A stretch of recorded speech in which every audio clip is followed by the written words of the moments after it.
There exists a war on water that hardly anyone remembers, fought beneath stars in a sea so far from Germany that to reach it, naval warships had to be taken apart like children's toys and reassembled in harbors they were never built for. The Kriegsmarine, the German Navy, sailed in the Black Sea, not for weeks, not for months, but for nearly 3 years, a forgotten maritime campaign where the water itself seemed to conspire against those who sailed it, where minds drifted like silent assassins just beneath the surface, and where men stood watch on small steel vessels in the darkness, knowing that rescue, if they went down, might never come. Tonight, imagine that sea as it was then. The Black Sea at night, lying still and vast between continents, its water black not from any quality of the water itself, but from the absence of light that would reveal it. The coastlines of Crimea and the Caucasus would have been visible only as the faintest sense of land, a darker shade against the dark sky, a presence felt more than seen. No lighthouses burned to guide the ships, no navigational beacons swept across the water. Everything was darkness, and the sound of small waves against a steel hull, and the occasional radio crackle from a distant shore, speaking in a language that felt, in those long hours, impossibly far from home. This is the story of that strange and sunken war, one of the most improbable naval campaigns of the Second World War, fought on a sea where Germany had no coastline, in a theatre so distant and so peculiar that it has been nearly lost to time. And if you find yourself drawn to these overlooked corners of history, to the quiet human stories that unfold in distant waters and forgotten campaigns, please subscribe and return with us, because over the coming episodes we will navigate the entire arc of the Kriegsmarine's Black Sea campaign, from the impossible logistics of getting there, through the daily tensions of submarine operations and minesweeping, to the final, chaotic retreat. This is a story that deserves to be heard, a war that deserves to be remembered. For now, settle into the sensory reality of that sea. Picture the water itself, not a Mediterranean blue, but cold and greenish when the rare dawn broke, dark as obsidian when night fell. The Black Sea is smaller than most people imagine, more of a large lake than an ocean, ringed entirely by land. Its shores curve from Anatolia in the south, upward along the coast of the Caucasus, westward past the Crimean Peninsula with its dramatic cliffs, and then around toward Romania and Bulgaria in the northwest. From any ship on that water, land was never far away.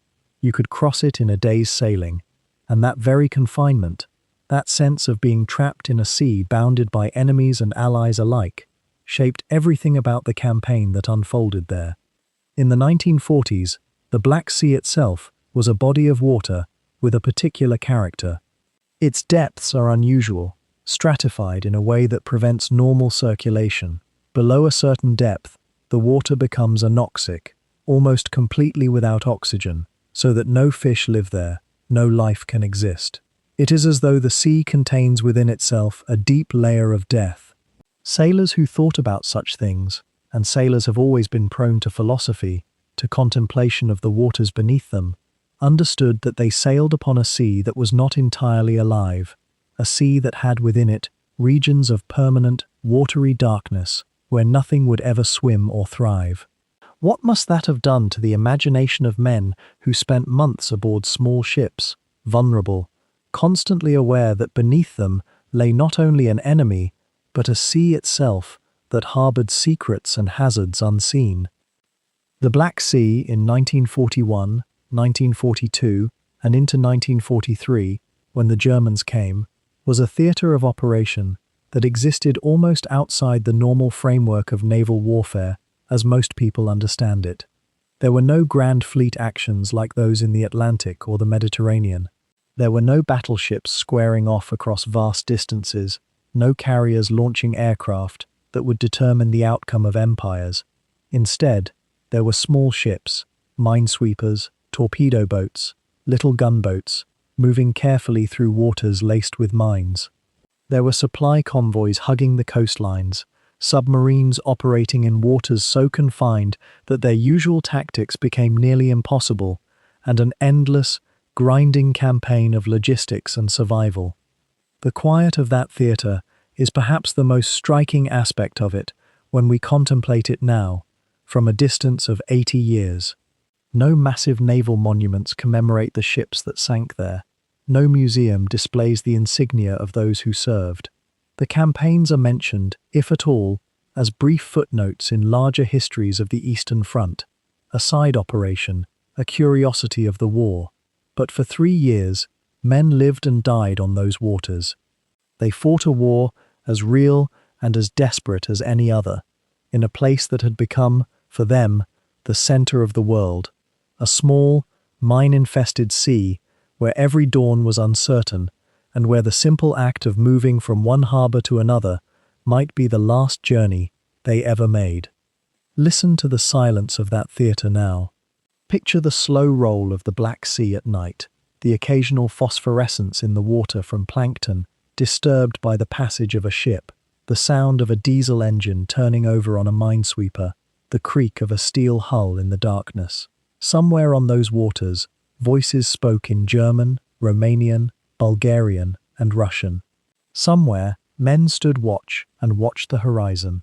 Somewhere, beneath those dark waters, the wrecks of ships lay settling into the depths, and somewhere above, other ships moved cautiously forward, their captains listening for the sound of mines, for the sound of approaching danger, for the sound of anything that might tell them whether they would see another dawn.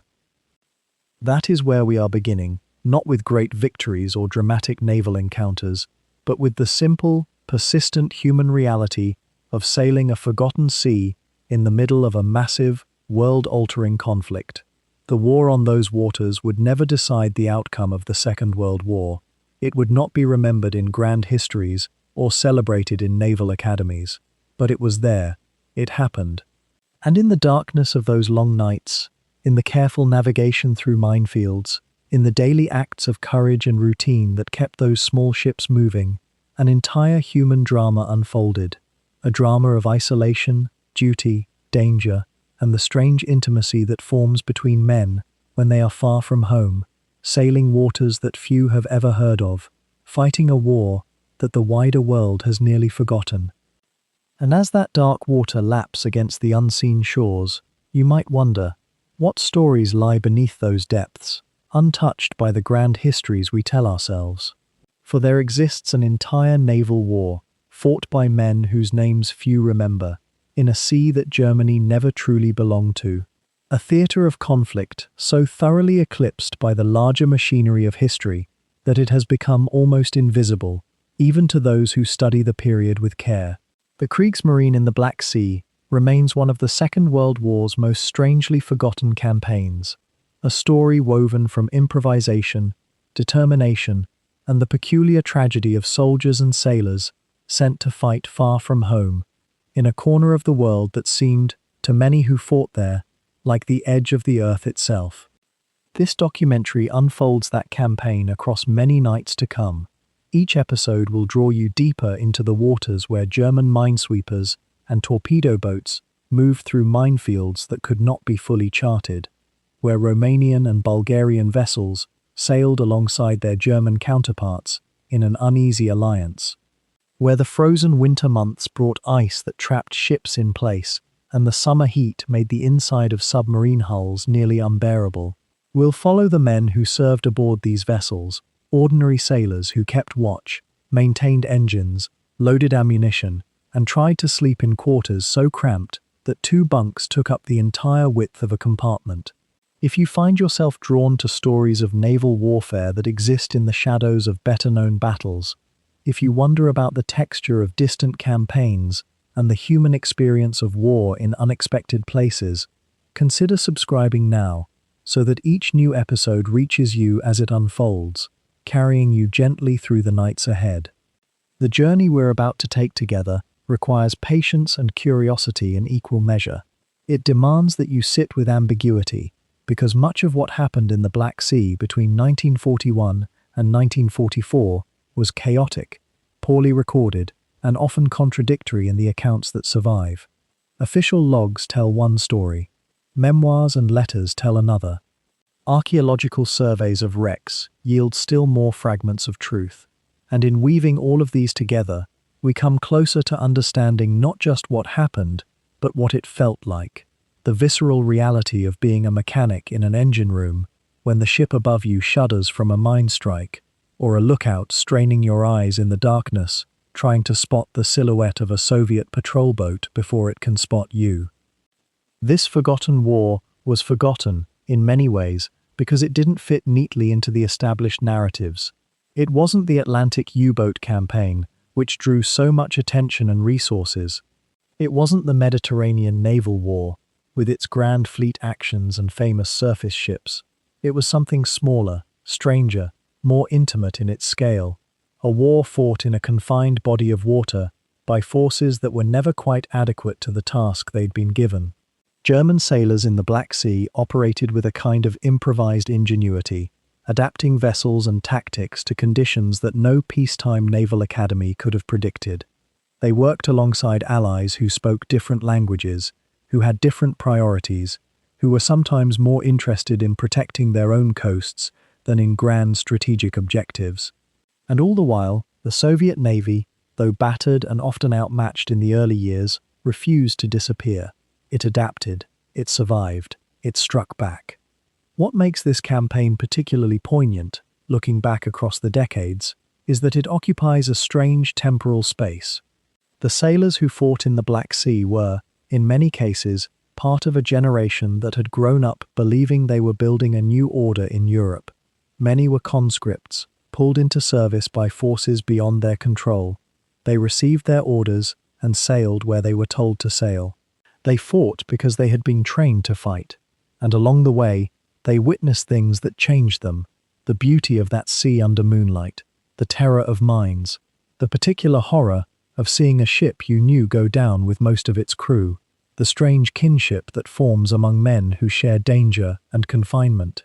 These are the details that fade from history books, but they're the details that matter most when we're trying to understand what war actually meant to the people who lived through it. The following episodes will move through the Black Sea campaign chronologically, but also thematically. We'll examine not just the major operations, the sieges of Odessa and Sevastopol, the convoy battles, the gradual retreat, but also the texture of daily life, the role of chance and weather, the small decisions made by individual officers that sometimes altered the course of events in unexpected ways. We'll listen to the silence of a submarine moving submerged through dark water. We'll stand on a bridge beside a captain making a difficult choice. We'll walk the corridors of supply depots where quartermasters tried to figure out how to provision a fleet that existed in the wrong ocean, on the wrong side of a landlocked empire that Germany had conquered only 2 years before.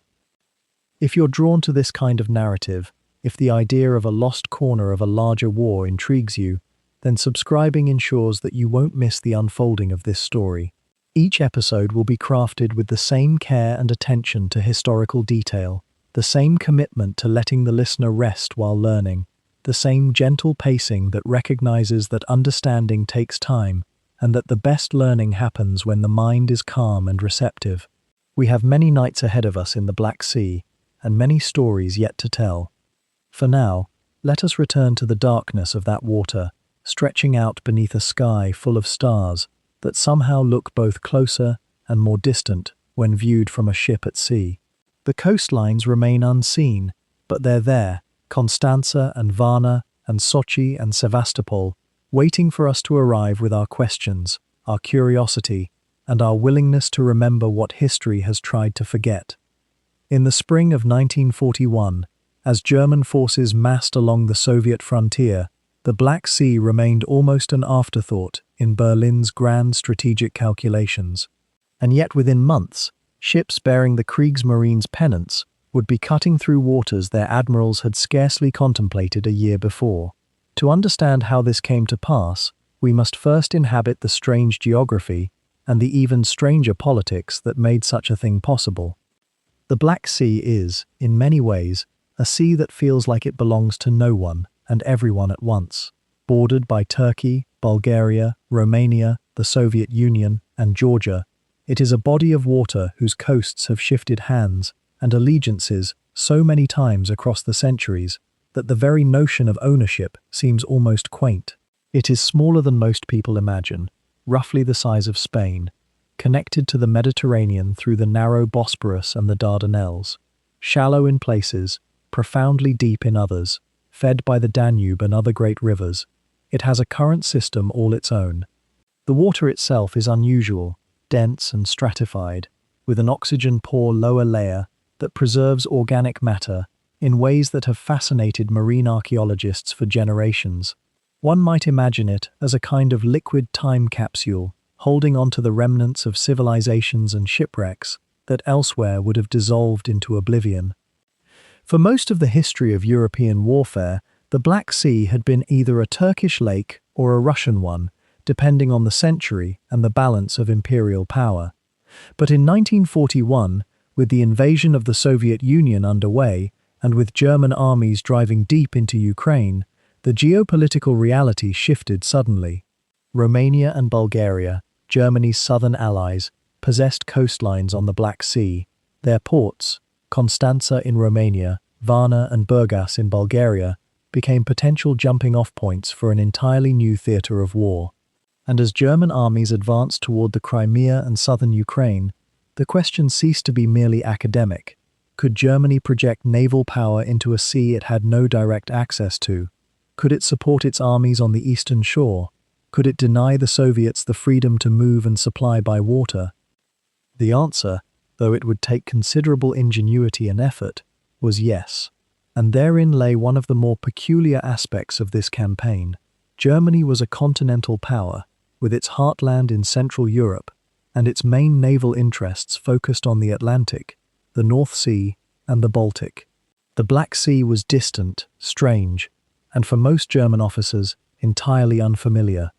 The Admiralty was never enthusiastic about the adventure, yet the strategic logic, once the invasion of the Soviet Union began in June of that year, became almost irresistible.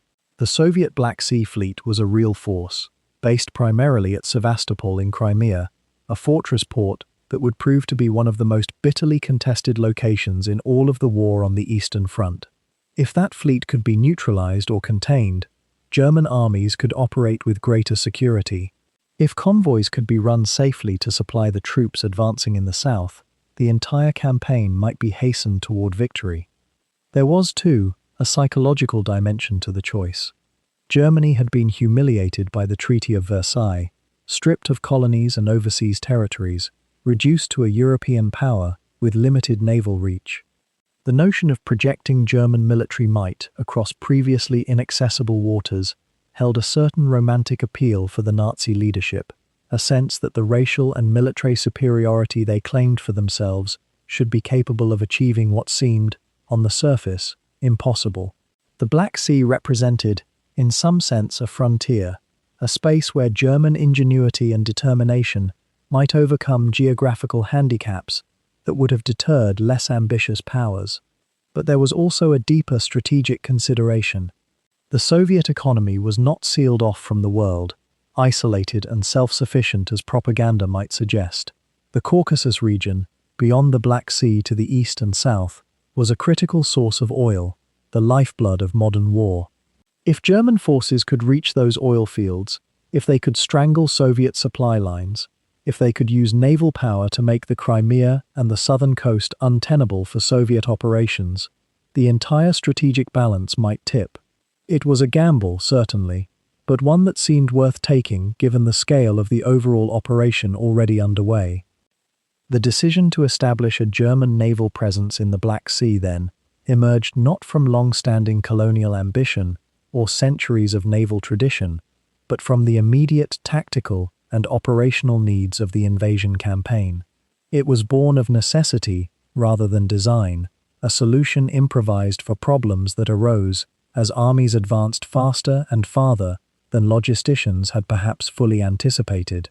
Once that decision was made, however, everything that followed, the movement of ships, the organization of flotillas, the daily struggle against Soviet forces, and the unforgiving nature of a confined and mine-laced sea, all of it became an unfolding narrative of adaptation, endurance, and ultimately, the tragic momentum of a war whose outcome was always in doubt, however invisible that doubt might have been to those planning it in comfortable offices far from the water itself.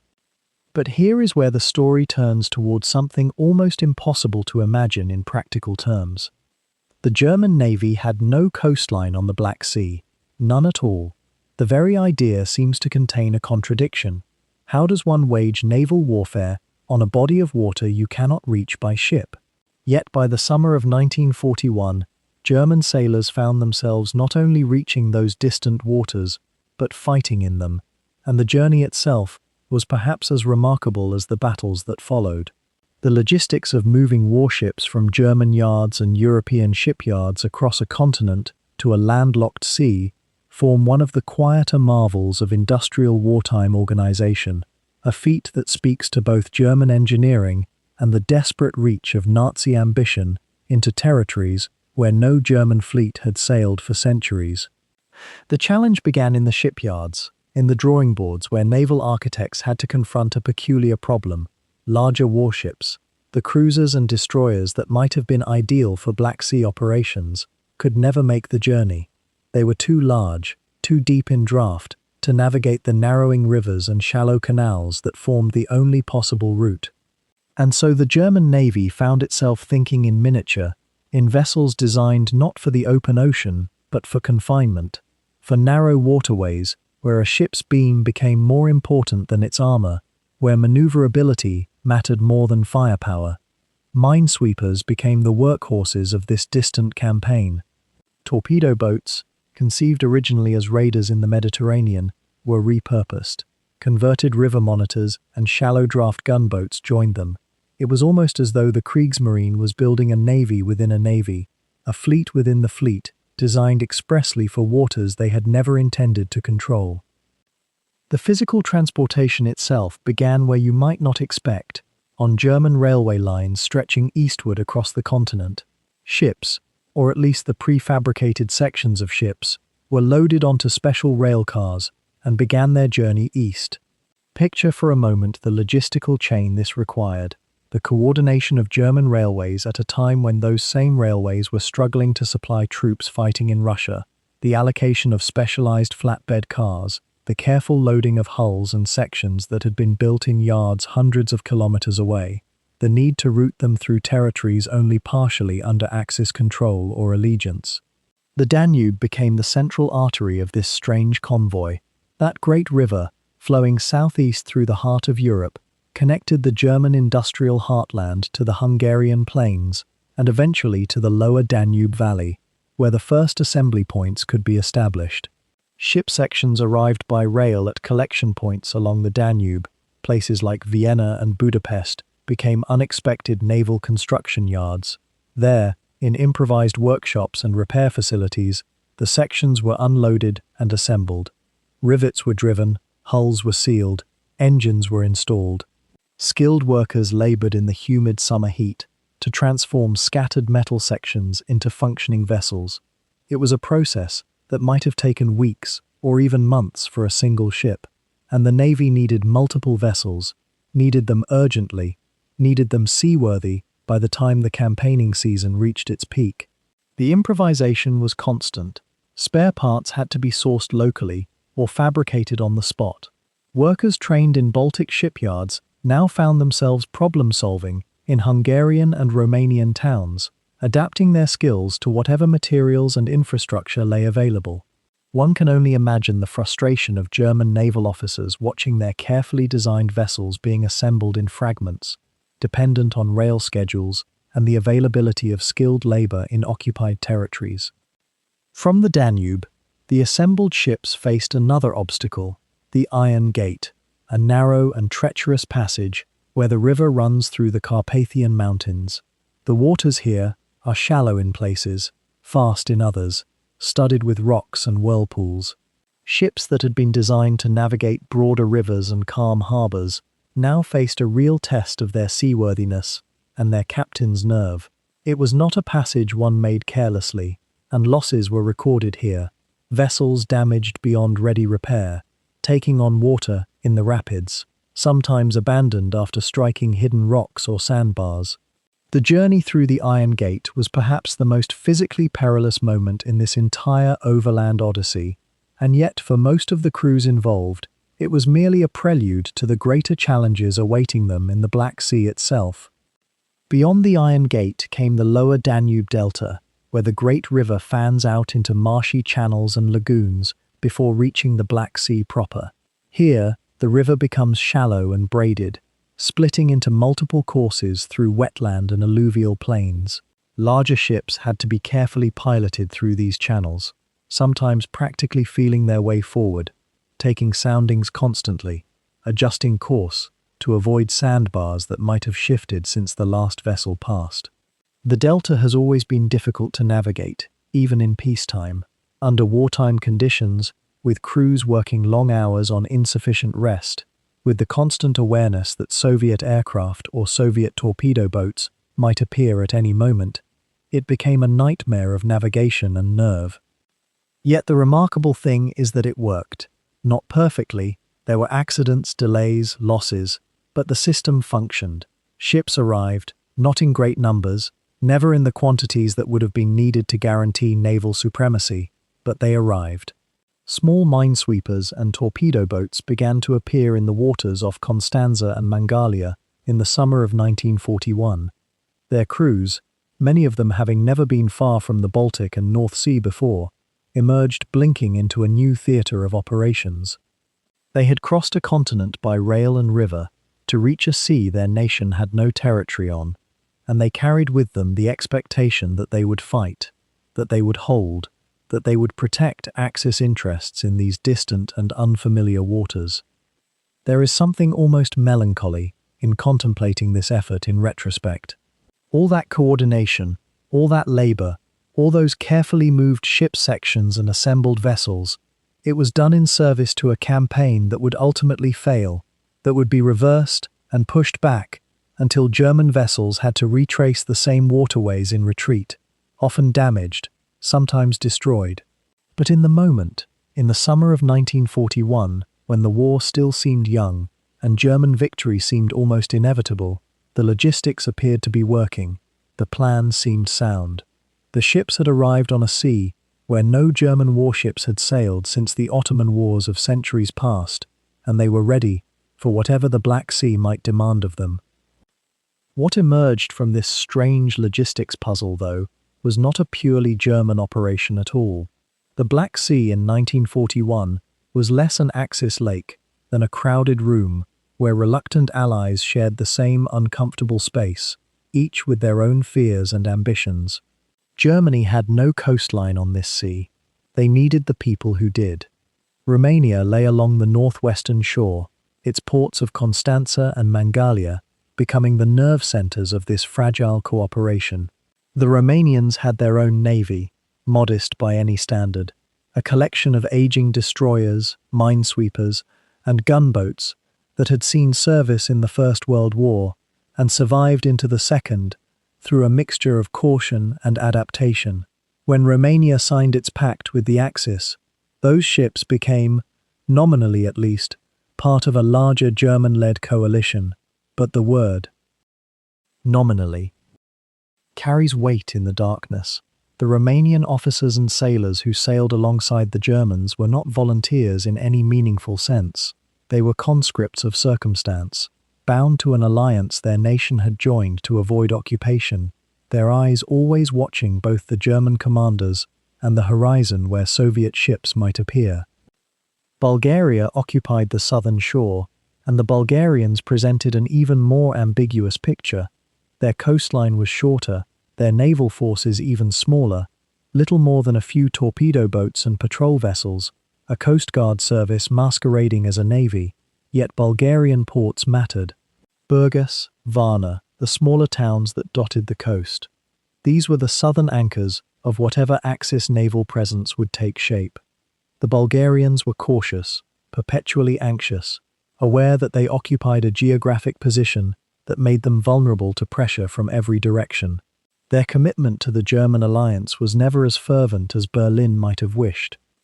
And this is where something interesting and troubling crystallizes as we consider the texture of cooperation in these waters. Germany needed its allies' ports, their facilities, their personnel. But German naval officers, bred in a tradition of technical excellence and professional pride, often looked upon their Romanian and Bulgarian counterparts with barely concealed condescension. The Kriegsmarine was the navy of an industrial superpower, or so it conceived itself. The Romanian and Bulgarian navies were, by contrast, maritime footnotes, necessary footnotes, but footnotes nonetheless. The friction this created never exploded into open conflict, not in these early months anyway, but it simmered beneath the surface like a mine waiting to be struck. The harbours themselves became strange places of coexistence. At Constanza, German officers worked alongside Romanian commanders whose loyalty was uncertain and whose own supply lines were often as precarious as those of their supposed superiors. The docks became theatres of negotiation: who got fuel, who got repair facilities, whose ships took priority in the harbour basins. The Romanian navy had its own ships to maintain, its own crews to provision. When German minesweepers needed dry dock space, where did that leave a Romanian vessel limping back from a patrol with torpedo damage? These were not questions anyone openly discussed, but they shaped the rhythm of daily life in the ports. The Bulgarians, meanwhile, maintained their ports with an almost defensive politeness. Varna became a way station, a place where German forces could refuel and resupply, but never quite a headquarters or a seat of power. The Bulgarian commander of the port, a position that rotated and changed with the seasons of war, was always careful to demonstrate loyalty while preserving the fiction of Bulgarian independence. It was an exhausting diplomatic dance, performed daily, in port facilities that were never quite comfortable for anyone involved. What is striking when we consider the actual composition of this Axis naval coalition in the Black Sea is how little standardization existed among the three navies supposedly fighting together. German ships operated under one set of protocols, with German radio frequencies, German ammunition specifications, German naval doctrine. Romanian vessels followed different traditions, maintained different repair standards, used equipment that sometimes proved incompatible with German supply lines. Bulgarian ships were smaller still, more lightly armed, designed for coastal patrol rather than fleet operations. When they needed to operate in coordination, and the demands of the campaign would increasingly require such coordination, the practical difficulties were immense. Imagine the complications of a convoy escort, where German torpedo boats must work in close proximity with Romanian destroyers, where minesweepers of three different nations must maintain formation in narrow, hazardous channels. The radio operators must understand each other, the signals must be clear, the ammunition types must be known in advance, the repair facilities must be able to handle any vessel that sustains damage, the medical facilities must be accessible and adequate, the supply chains must connect smoothly from Romanian, Bulgarian, and German sources. In the abstract, these problems seem manageable, almost trivial. In practice, in the chaos of wartime, with incomplete information, with each nation protecting its own resources first, they became sources of constant tension and delay. There was also, and this is perhaps worth sitting with for a moment, the question of real versus nominal command authority. Germany could not simply order the Romanian and Bulgarian navies about as if they were naval districts of the Reich. These were, technically, independent nations with independent command structures. The German admiral, in charge of Black Sea operations, whoever that might be at any given moment, had to work with Romanian and Bulgarian commanders, not simply over them. This required diplomacy, negotiation, compromise. Some German officers adapted to this requirement with grace.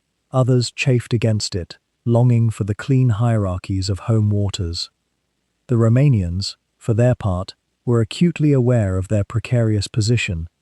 Their navy was small, their coastline vulnerable, their resources limited. Yet they understood, with the clarity that proximity to Soviet territory brings, that they needed German protection, or at least, that they needed the appearance of German protection to deter Soviet aggression. They also understood that when the balance of power shifted, when German strength began to wane, Romania's allegiances might become flexible, negotiable, open to reconsideration. This knowledge colored every interaction, every meeting of officers, every repair and resupply operation in the harbors of Constanța and Mangalia. Bulgaria's position was, if anything, even more delicate. The Bulgarians maintained formal relations with the Soviet Union even as they nominally fought alongside Germany. They had not, in fact, declared war on the Soviet Union, an omission that spoke volumes about their reluctance to fully commit to the German cause. Their naval forces in the Black Sea operated in this strange middle ground, participating in German-led operations while preserving the possibility of retreat, of negotiation, of eventual escape from the German orbit if circumstances demanded it. What held this uneasy coalition together in the early months of 1941 and into 1942 was primarily the mutual interest in containing Soviet naval power and securing the Crimean Peninsula. Germany needed control of the Black Sea, or something approaching it, to support its massive armies fighting inland.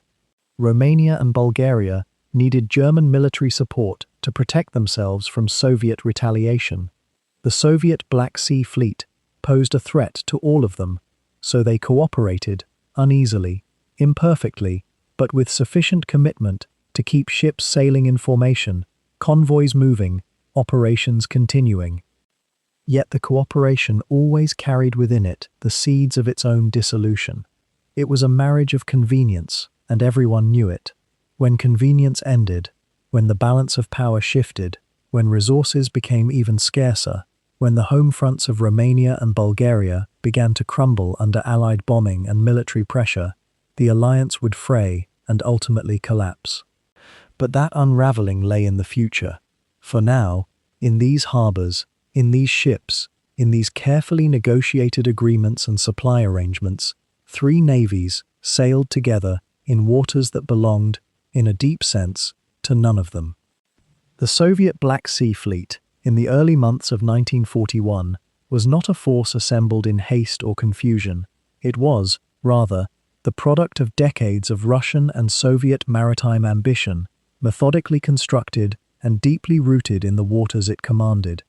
When German forces began their inexorable push toward the coast that summer, they would find themselves facing an adversary far more formidable than many in Berlin had anticipated, a fleet that had grown accustomed to controlling these waters as though they were an inland sea belonging entirely to Moscow. The numbers themselves tell part of the story. The Soviets possessed, at the outbreak of hostilities, somewhere in the region of 6 to 8 modern battleships or battle cruisers, alongside numerous cruisers, destroyers, and submarines. These were not obsolete vessels lingering from the Tsarist era, though some certainly were. Many had been constructed or substantially modernized during the 1930s, vessels built to Soviet specifications, armed with Soviet guns, crewed by Soviet sailors who had trained together for years in the particular geography and seasonal temperament of the Black Sea. It was a fleet, in other words, that knew its home. It had practiced its defensive maneuvers in these waters. The sailors understood the currents, the depths, the coastlines, the behavior of the sea in winter and in the grinding heat of summer.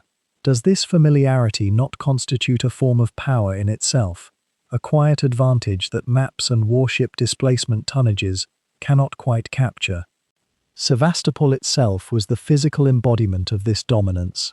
Nestled on the southwestern tip of the Crimean Peninsula, it stood as one of the great naval fortresses of the world, a port city that had been deliberately designed and reinforced to resist invasion from the sea. The harbour was deep and sheltered, protected by a natural configuration of land and water that gave it extraordinary defensive advantages. The entrance to the harbour was narrow, which meant that any attacking force would have to concentrate its vessels in confined waters, a circumstance that favoured submarines, mines, and shore-based artillery, and Sevastopol possessed all three in abundance. The city had been fortified for over a century, its defences added to, strengthened, and modernized with each passing decade. Coastal batteries ringed the harbour entrance, anti-aircraft guns stood ready on the surrounding heights. Underground bunkers, some of them carved directly into the limestone bedrock, housed ammunition magazines and command centers. The Soviets had invested enormously in making Sevastopol nearly impregnable to assault from the seaward side. The fleet itself used Sevastopol as its principal base, though other harbors dotted the Black Sea coast. Novorossiysk, to the east, served as an alternative anchorage. Batumi, in the south, offered a more distant refuge. But Sevastopol was the heart of Soviet naval power in the region, the place where the fleet's most powerful units made their home, where supplies were stored, where the repair facilities capable of fixing damage to major warships were located. To imagine the early 1941 Black Sea from the Soviet perspective is to imagine a sea that belonged to them, whose waters they patrolled, whose coasts they defended, whose depths they had charted and mined and surveyed with methodical care. The officers commanding this fleet had grown up in the Soviet system, many of them having served through the terror and the purges of the 1930s, a period that had decimated the higher ranks of the Soviet military. Some of them had survived, which meant they had learned to navigate not only the waters of the Black Sea, but also the treacherous political currents of Stalin's regime. The survivors tended to be competent men, cautious men who understood that their ships represented a significant portion of Soviet naval strength, and that the loss of those ships could not be easily replaced. This mindset would shape the defensive posture of the Soviet Black Sea Fleet throughout the conflict to come, a willingness to engage when circumstances favored them, but also a certain restraint, a reluctance to commit their most valuable assets to battles where the odds seemed unfavorable. In the spring of 1941, as intelligence reports filtered in of German preparations along the northern Black Sea coast, as German engineers and planners began their deliberations about how to move warships across thousands of kilometers of hostile territory to reach these waters, the Soviet Black Sea Fleet was the undisputed master of its domain. The balance of power, at that moment, tilted heavily in favor of the Soviet Union.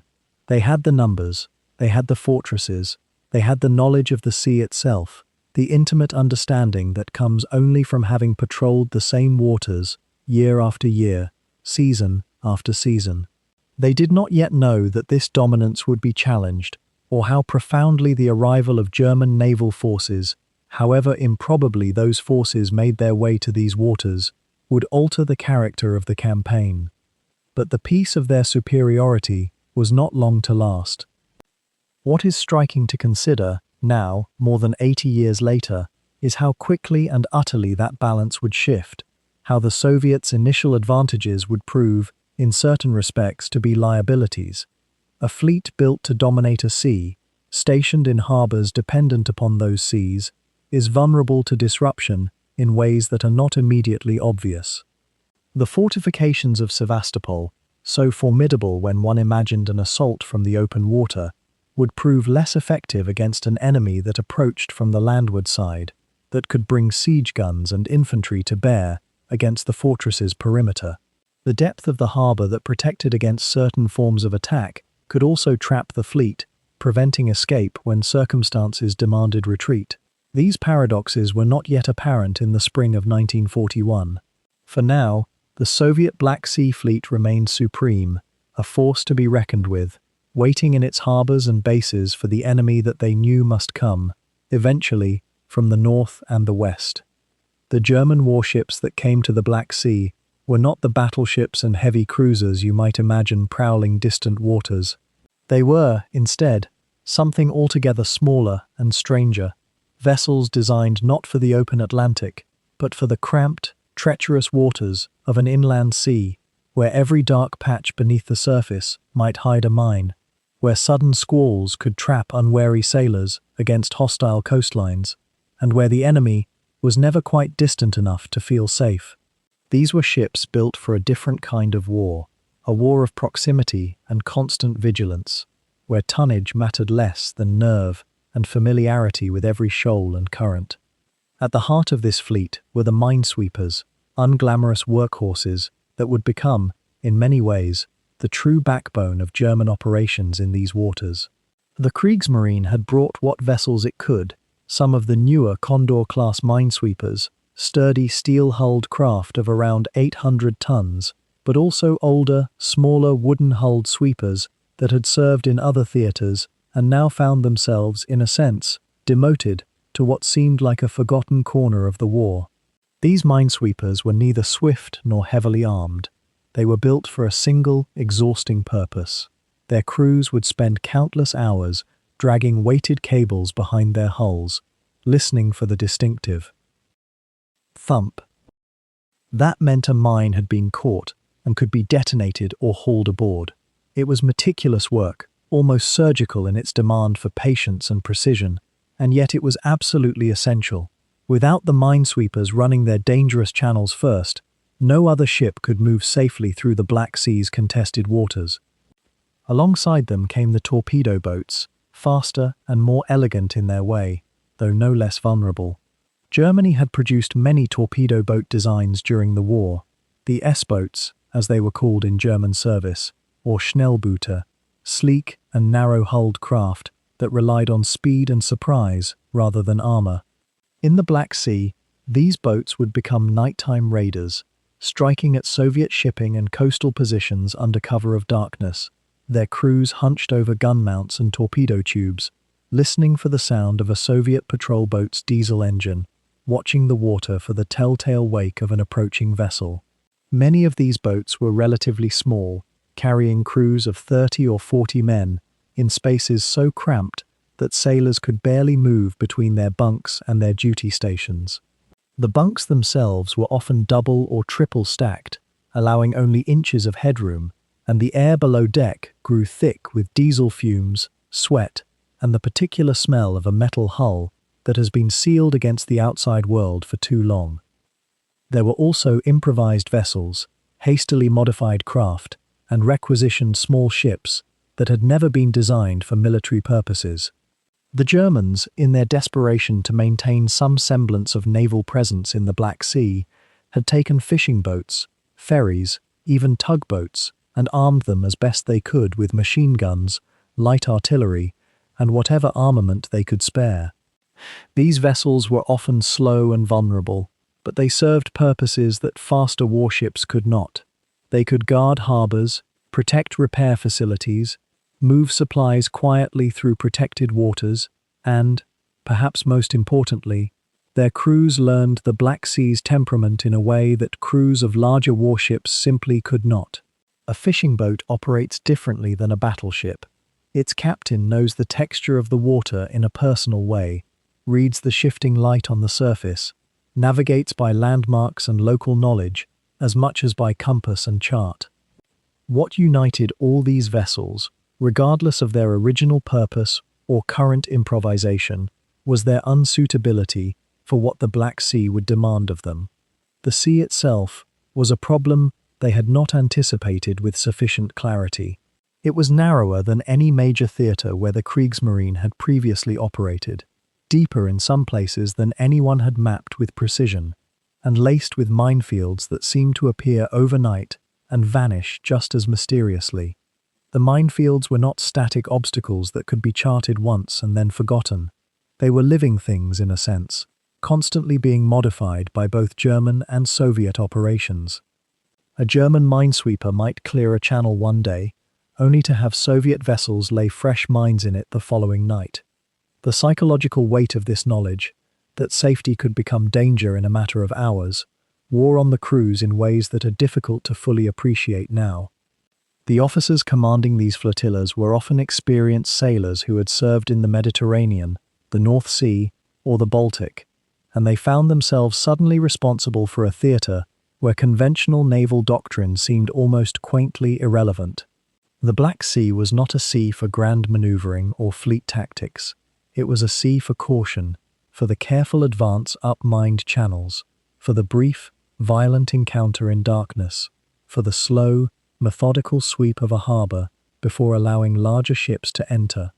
The flotilla commanders adapted, as military men do, but there was often a sense of improvisation, of making do with what was available and hoping that cleverness and experience could substitute for superior numbers and resources. Below decks on these smaller vessels, the daily routine fell into patterns that were, in their way, as ritualized as any religious practice. The engine rooms were the hottest, most demanding spaces. Chief engineers and their ratings worked in temperatures that could reach well over 100 degrees in summer, tending to diesel engines that needed constant attention, listening to them with the attention a musician might give to an instrument, knowing that any change in pitch or rhythm might signal the beginning of a catastrophic failure. The cooks, working in galleys that were barely larger than a closet, prepared meals from whatever supplies had been delivered to their base, often poor quality, always limited, and yet they managed to create something resembling nourishment from these meager resources. The gun crews maintained their weapons with obsessive care, knowing that when action came, it would come with little warning and the chance for a second mistake would rarely present itself. These were men who knew, in the way that sailors throughout history have known, that their survival depended not just on the skill and bravery of those around them, but on luck, on the particular angle of a mine's detonator, on whether the Soviet plane spotted them or turned away toward a different target, on whether the engine that had been coughing that morning would hold together for one more patrol. The Black Sea had not been chosen as their theatre of war. It had been assigned to them by the logic of geography and strategy, and so they accepted it, as servicemen do, with a mixture of resignation and dark humor, settling into the peculiar intimacy of life aboard small warships in a confined and dangerous sea, where the horizon was always close and the sense of being trapped, however well one understood the strategic reasons for it, was a constant, almost physical thing. The alarm bells that summoned men to stations in the early morning hours of a Black Sea patrol vessel rang with a particular urgency aboard the converted minesweepers and torpedo boats that formed Germany's improvised flotilla in these distant waters. A sailor might wake in near total darkness, his hammock swaying in the narrow crew quarters below decks, where the air hung thick and salt-stained, thick enough that you could almost taste the mineral weight of it. The metal bulkheads around him would be cold to the touch, sweating with condensation that never quite dried, and he would swing down onto the steel deck plating with a practiced motion born from weeks or months of living in spaces that seemed almost deliberately designed to deny a man his full height or comfort. These were not the grand capital ships of the Atlantic. These were working vessels, many of them repurposed from other duties, their interiors cramped beyond what peacetime regulations would have permitted. A crew of perhaps 40 or 50 men might share a boat no longer than 100 meters, and below the waterline, in the engine rooms and ammunition magazines and navigation spaces, the geometry of war left almost no room for the simple luxury of stretching your limbs completely. Men slept in rotating shifts, often sliding into hammocks, still warm from the sailor who had just vacated them, and the intimacy of that small space created a peculiar form of brotherhood that could only emerge when human beings lived pressed against one another in the darkness, dependent for survival on the competence and calm of the men standing beside them. The morning routine, once the alarm had sounded, or the watch had naturally shifted, unfolded with a kind of automatic precision. A sailor would pull on his wool trousers and tunic, the fabric stiff with salt that never washed away completely, and make his way through the narrow passages toward whatever station he held. The galley, a cramped compartment that seemed impossibly small for feeding an entire crew, would already be stirring with activity. The cook, a man of some status within the informal hierarchy of the vessel, because he controlled access to food, would be preparing the morning meal over burners that ran on whatever fuel was currently allocated to the flotilla. That fuel was often in short supply, rationed with a precision that suggested the brass in Berlin understood precisely how isolated these waters were, how every ton of coal or oil had to be transported overland and by river at enormous cost and effort. What did a sailor actually eat in the Black Sea? The answer was far from glamorous, though those men who served in these distant waters often received slightly better provisions than their counterparts in other theatres, a small acknowledgement of the hardship of remote duty. There was the standard Kriegsmarine fare of dark bread, hard enough in the morning that it required soaking or chewing with deliberate patience. There was thin coffee, or what passed for it, made from roasted grain or chicory, hot enough to warm the stomach, but without the caffeine that might have truly revived a man who had slept poorly. On days when the supply situation permitted, there might be a thin soup made from dehydrated vegetables, reconstituted in the galley's large kettles. Sausage appeared occasionally, the familiar German wurst that seemed to follow the Wehrmacht wherever it travelled, preserved through salting and smoking in a way that made it nearly indestructible. And there were ship's biscuits, dense and hard and meant to last indefinitely, the kind of food that seemed designed to occupy your mouth for hours without actually providing much nutrition. The cook took a certain pride in what he could accomplish with these limited ingredients. A skillful man might add salt pork to the soup or render some fat to make the bread more palatable, and there were sailors who remembered with genuine warmth the cook who managed to procure fresh fish, an extraordinary event that broke the monotony of preserved and dehydrated sustenance.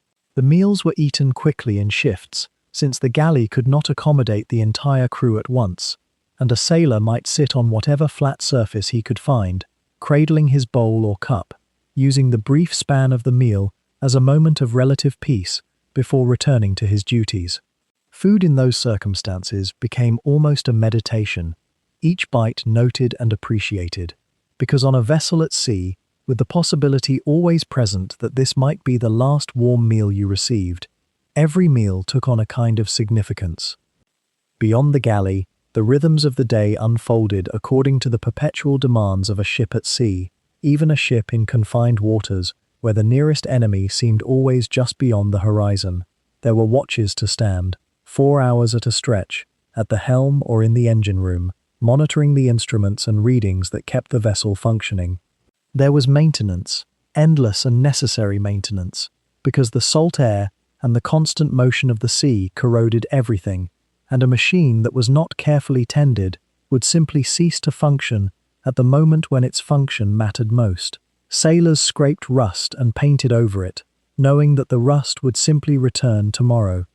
They checked valves and condensers, replaced worn lines, and performed 1,000 small tasks that seemed repetitive until you understood that each one of those tasks represented the difference between a functioning ship and a crippled one, between life and something else. The weather in the Black Sea presented its own particular character. This was not an open ocean, and yet it was not merely a lake despite its confined geography.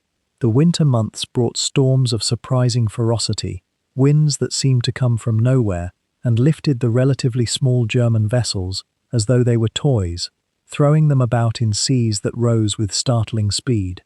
A man standing on deck during such a storm had to secure himself with lines, and even then there was the ever-present awareness that if you lost your footing, if your grip failed for even a moment, the sea would take you. The summer brought heat and an almost suffocating humidity that made the interior of the ship feel like an oven, and men would find any excuse to spend time on deck, breathing air that was at least moving, even if it carried no particular coolness. What did those long hours of relatively calm weather feel like? The psychological texture of a man's day aboard one of these distant vessels was coloured by a particular shade of boredom and apprehension that perhaps only those who served in such circumstances could fully appreciate. There was boredom, certainly, the boredom of repetitive tasks and unchanging surroundings, the same faces every day, the same cramped spaces, the same food. But beneath the boredom lay a current of awareness that could not be escaped, the knowledge that you were serving in a theatre of war that had been largely abandoned by the rest of the German Navy, that you were far from reinforcement or relief, and that the enemy you faced, the Soviet Black Sea Fleet, had not simply accepted German dominance. The men knew, in a way that perhaps those back in Berlin did not fully grasp, that they were expendable, that they had been sent to a distant sea to accomplish something that might well prove impossible, and that their survival depended on factors largely beyond their control. The psychological weight of that knowledge manifested in small ways. A sailor might spend his free time writing letters home, letters that he might never send because the mail system was unreliable and because he might not wish to alarm his family with the truth of his circumstances. He might trade letters with his shipmates, reading about their families and their homes, creating a kind of shared mythology of a Germany that existed far away, a place they might someday return to if they survived. He might play cards in the small spaces between the hammocks, or listen to someone play a mouth organ, the notes tinny and slightly mournful in the enclosed space. He might simply sit in silence, as men will do, looking out at the water and thinking thoughts that he would never fully articulate even to himself. The rhythm of the weeks and months developed a particular texture for men serving in such isolation. There was the constant awareness of where they were, the knowledge of Soviet positions that were being relentlessly gathered through rumor and official briefing, the understanding that at any moment the alarm bells might sound again, and everything would shift from the monotonous routine into a stark and immediate reality. There were the occasional moments of excitement, the sight of a distant shore, the arrival of a supply vessel that brought news from the wider world, rare letters from home that would be read and reread until they fell apart. There were the small celebrations, perhaps, when word came that something had been accomplished, that a mission had been successful, though what success meant in the context of the Black Sea was often ambiguous. Had they sunk an enemy vessel? Had they disrupted supply lines? Had they simply survived another day in a place where German ships were never supposed to be at all? The doctors on these vessels, and there were doctors, though their qualifications and experience varied considerably, treated the illnesses and injuries that inevitably arose from living in such conditions. There was trench foot, despite the maritime setting, from men spending long hours in cold and damp. There were infections from small cuts that seemed minor until they became gangrenous, the antibiotics that might have treated them in short supply. There was the constant presence of respiratory illness, pneumonia, and bronchitis that moved through the crew in cycles, each man dreading the moment when he began to feel the first symptoms. And there was the quieter malady, harder to treat and harder to even acknowledge, the wearing down of morale that came from being far from home, in a place that seemed increasingly hostile, with the conviction growing week by week that whatever purpose they had been sent to accomplish might be slipping away. In the gathering darkness of the evening, as the watch changed and the routines of day shifted to the routines of night, a sailor might find himself on deck, looking out at the Black Sea stretching away toward the invisible coast of Anatolia or the equally invisible coastline of the Soviet Union. The stars would emerge overhead if the weather was clear, different stars than those visible in the Baltic or the North Sea, and there might have been something almost beautiful about the isolation, the sense of being suspended between the known and the unknown, between the safety of the vessel and the vast emptiness beyond. As summer turned to autumn in 1941, the first great test of German naval power in the Black Sea took shape not in open waters, but pressed against the coastline of Odessa, where the city's modest harbour and surrounding beaches became the stage for a siege that would reveal the strange vulnerabilities of a sea campaign fought by an army that had never planned for one. The city itself, sprawling along the northwestern shore where the mouth of the Dniester River met the broader Black Sea, had been a jewel of Russian commerce in imperial times, and now it held perhaps 80,000 Soviet defenders, soldiers, sailors, marines, who had retreated before the German army group south, but refused to surrender their grip on this exposed prize. The bombardment began not with dramatic naval volleys, but with the methodical approach of land-based artillery dragged into position by the advancing German and Romanian forces, who ringed the city's landward approaches. Yet, as the autumn weeks pressed forward and the siege tightened, the sea became inseparable from the campaign's brutal mathematics. The German Navy's role was at first almost incidental. A handful of minesweepers and armed patrol boats that had been shepherded into the Black Sea stood ready to contest Soviet naval movements, to prevent the escape of ships trapped in the harbour, and to support the artillery positions that lined the water's edge with their intermittent, almost theatrical gunfire that echoed across the water each evening as darkness fell.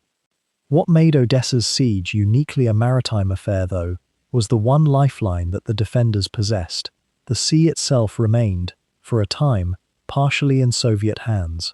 The Red Navy maintained a presence, however diminished by losses in the opening weeks of the war. Soviet destroyers, minesweepers, and fast patrol boats continued to venture from the protected anchorages further east, and they made it their grim purpose to run supplies and ammunition into Odessa's harbor under the cover of darkness. These nocturnal runs, swift and dangerous, became part of the texture of the siege.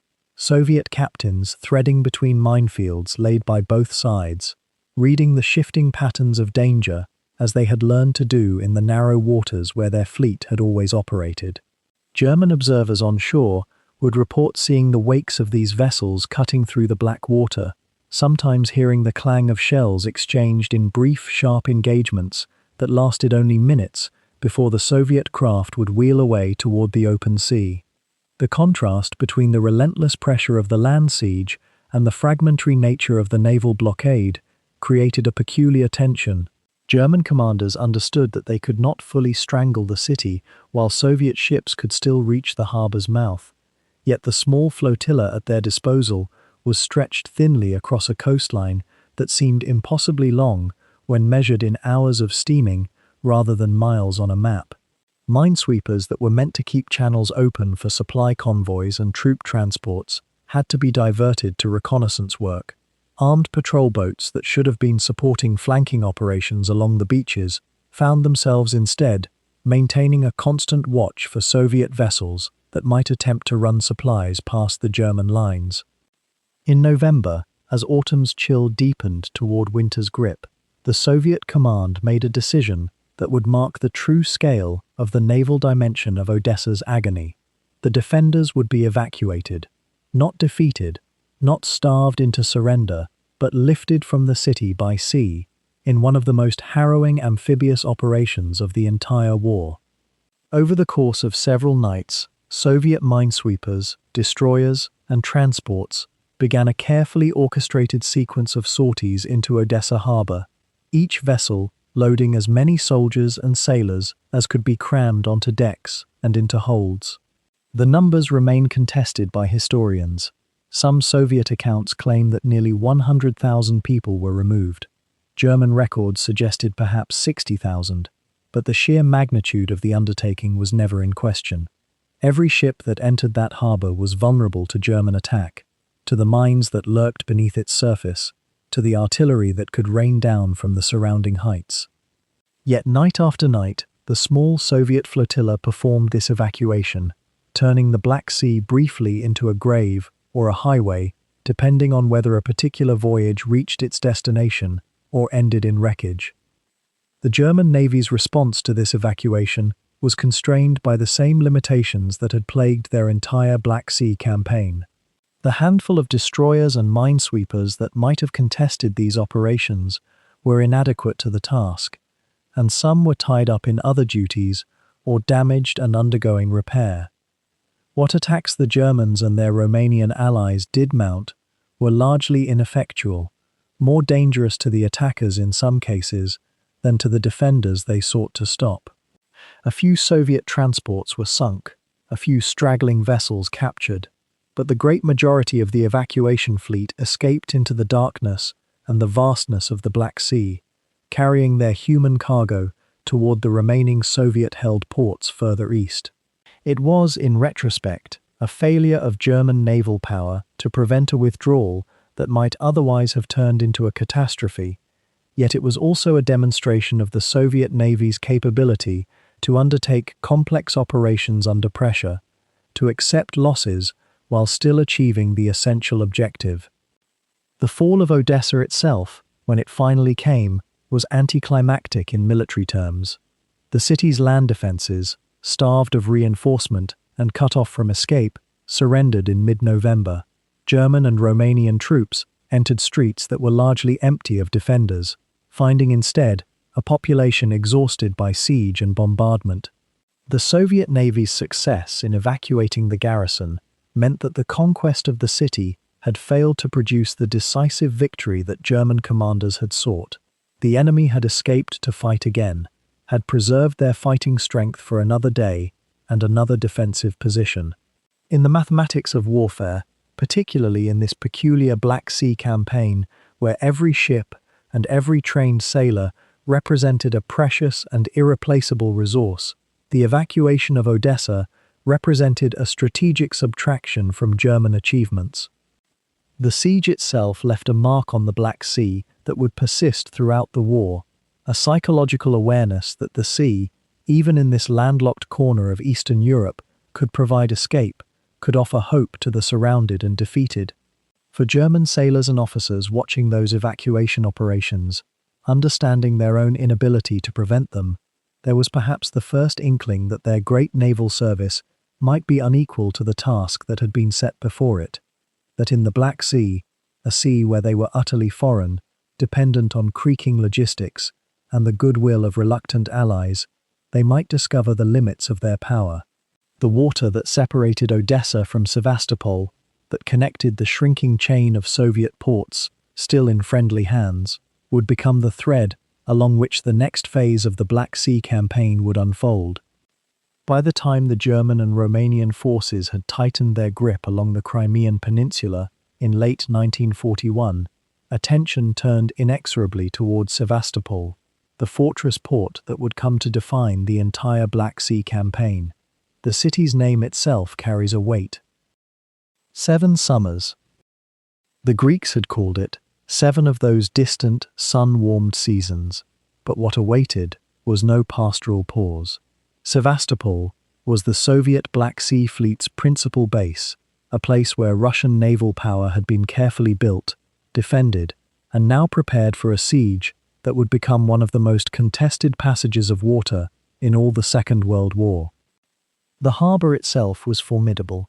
Picture, if you will, a vast natural anchorage, almost Mediterranean in its configuration, nestled between towering cliffs and rocky promontories. The Soviets had spent years fortifying every vantage point, constructing gun emplacements that commanded the harbour approaches, building concrete shelters into the stone itself, creating a maritime fortress that seemed almost impregnable from the sea. Underwater obstacles, mined approaches, and anti-ship barriers transformed the harbour entrance into a maze that invited no casual approach. But the true brilliance of Sevastopol's defence lay not merely in its passive fortifications. It lay in the active presence of the Soviet Black Sea Fleet itself, a force that, though outnumbered in some respects, possessed reserves of determination and tactical familiarity with these waters that would prove immensely difficult to overcome.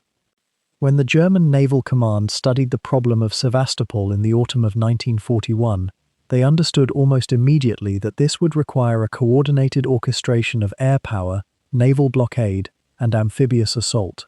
The Luftwaffe would play the starring role, their bombers and dive bombers, tasked with reducing the port's capacity, sinking anchored vessels, and gradually wearing away Soviet morale through relentless overhead assault. But the Kriegsmarine, despite its limited presence and improvised character in the Black Sea, would need to establish and maintain an effective blockade, preventing Soviet reinforcement and resupply from the other side of the sea. It was a delicate, exhausting collaboration, one that required the Navy to perform its role with precision, while German and Romanian ground forces pressed inward from the landward side. The naval blockade itself was less a tight cordon than a presence and a threat. German and Romanian minesweepers, small fast craft, and occasional larger vessels maintained constant patrols around the harbour's approaches, discouraging, though never entirely preventing, Soviet attempts to move supplies in and out. The psychological impact of this blockade often exceeded its material effect.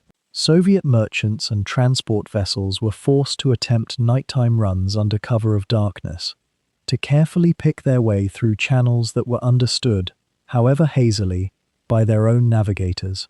Every approach to Sevastopol became a calculated risk, every supply journey a venture into uncertainty. The German Navy's presence, even when relatively thin, served as a constant brake on Soviet logistics, forcing the defenders to ration, to economize, to endure. But here is where the story becomes more intricate, more textured, with the genuine friction of war. The Soviet Black Sea Fleet was not a passive entity awaiting blockade. The ships that sheltered in Sevastopol's harbour, destroyers, torpedo boats, submarines, and smaller craft, mounted their own sorties and counterattacks against the German-Romanian naval presence. Occasionally, when conditions favoured them, when darkness provided sufficient concealment, or when they judged the risk acceptable, Soviet vessels would dash out from the harbour, attack the blockading forces, and retreat back to the relative safety of those well-defended waters. These skirmishes were often sharp and sudden, encounters that shattered the otherwise patient monotony of blockade duty. Sailors aboard German minesweepers or torpedo boats would find themselves, suddenly and without warning, under fire from Soviet guns. The sea that had seemed, moments before, empty and patient, would erupt into danger. The Luftwaffe's contribution to the siege was, by contrast, relentless and almost routinely devastating. Day after day, German bombers approached the harbour, their shadows crossing the water before the sound of their engines reached the defenders below. The anti-aircraft guns mounted on the cliffs and promontories would spring to life, filling the sky with flak, creating those dark flowers of exploding shells that appeared to bloom spontaneously across the blue. But, despite the intensity of Soviet anti-aircraft defense, the bombing campaigns inflicted serious damage. Ships at anchor became vulnerable to attack from above in ways that no amount of clever maneuvering could entirely mitigate. The cruiser Krasnaya Krim was damaged in bombing, as were numerous smaller vessels. Supply installations ashore were cratered and destroyed, rebuilt and destroyed again. The harbour came to resemble, to anyone observing from the water, a landscape of controlled catastrophe, areas of recent devastation interspersed with patches of relative repair, a place being methodically ground down by the repetition of bombing and reconstruction. This is where the psychological dimension of the siege becomes particularly poignant. The defenders of Sevastopol, both the naval personnel and the soldiers and civilians ashore, understood that they were experiencing not a swift crisis, but a prolonged attrition. The combination of aerial bombardment from above and naval blockade from the sea meant that the path of least resistance led inevitably toward eventual capitulation. And yet they resisted. The question that sometimes whispers through the historical record is simple. What kept them fighting, knowing the mathematics of their situation? Part of the answer lies in Soviet training and ideology, certainly, but part of it lies also in the remarkable capacity of human beings to endure hardship when they have no alternative, when retreat is impossible and surrender unthinkable. The interplay between the Luftwaffe and the Kriegsmarine in the Black Sea during the siege of Sevastopol was, in some respects, a study in how different branches of a military force interpret the same objective. The Luftwaffe saw the siege primarily as an opportunity for what they called Vernichtung, destruction, annihilation, the systematic reduction of an enemy's capacity to fight. Their bombers operated according to principles of attrition and demoralization. The Navy, by contrast, was engaged in something more subtle and more protracted: the maintenance of a blockade, the prevention of escape, the slow strangulation of supply lines.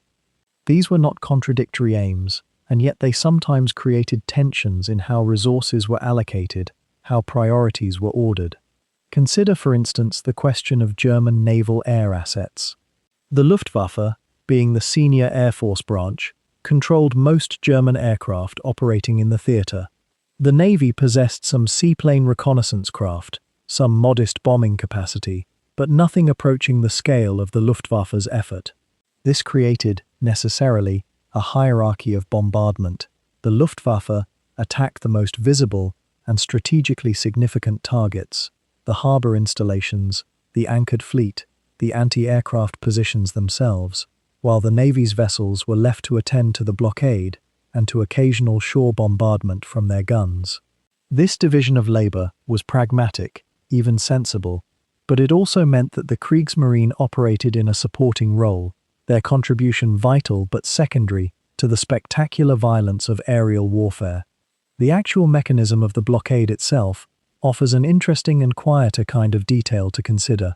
German and Romanian minesweepers formed the backbone of the effort.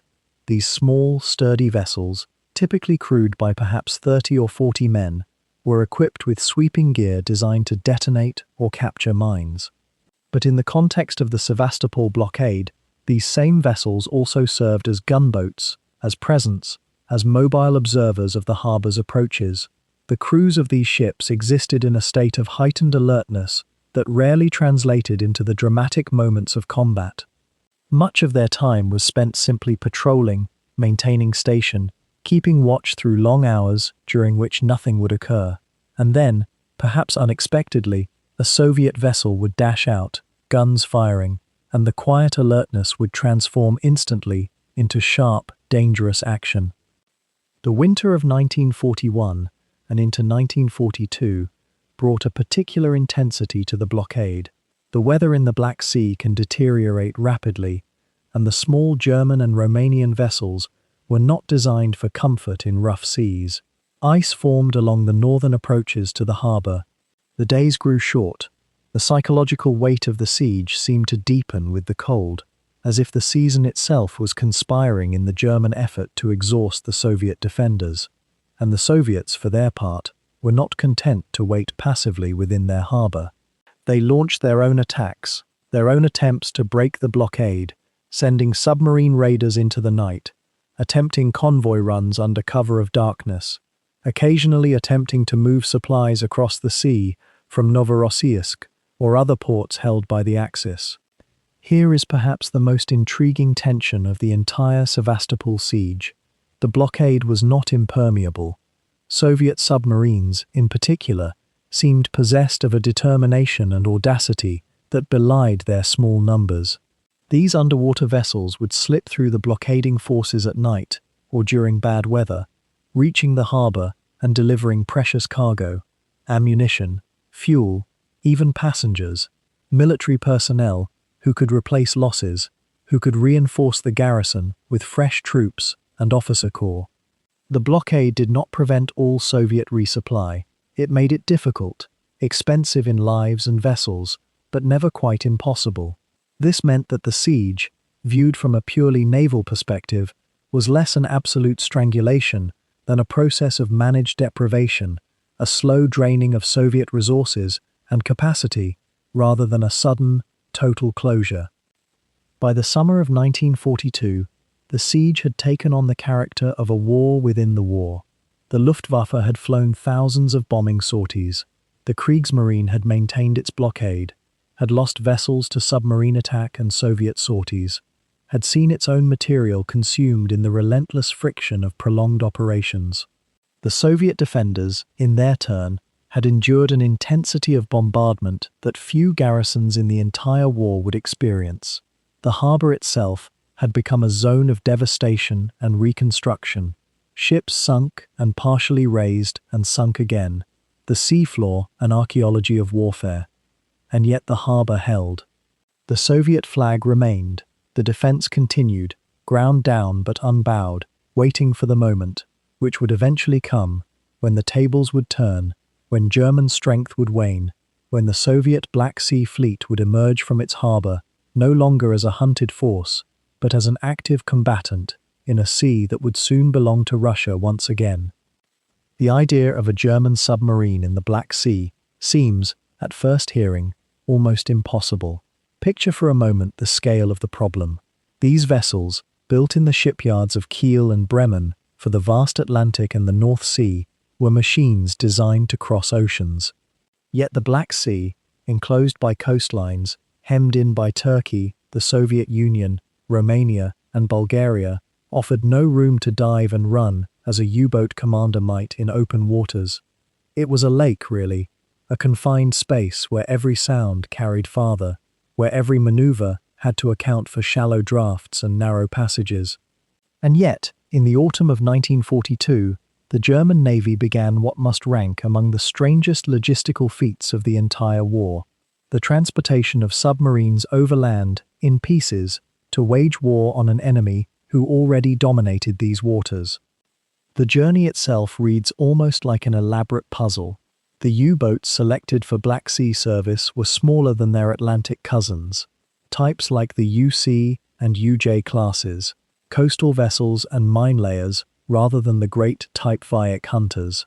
These were vessels that could be disassembled, their hulls sectioned, their engines and sensitive equipment carefully crated and loaded onto flatbed railway cars.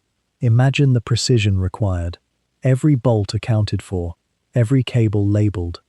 The propulsion systems, the torpedo tubes, the batteries that gave these machines their silent life beneath the surface, all had to survive the 1,000-kilometer journey from the Danube yards, through Hungary, across the Balkans, down into Romania, until they reached Constanza on the Black Sea coast, where small shipyards and repair facilities waited to reassemble them like a vast mechanical puzzle.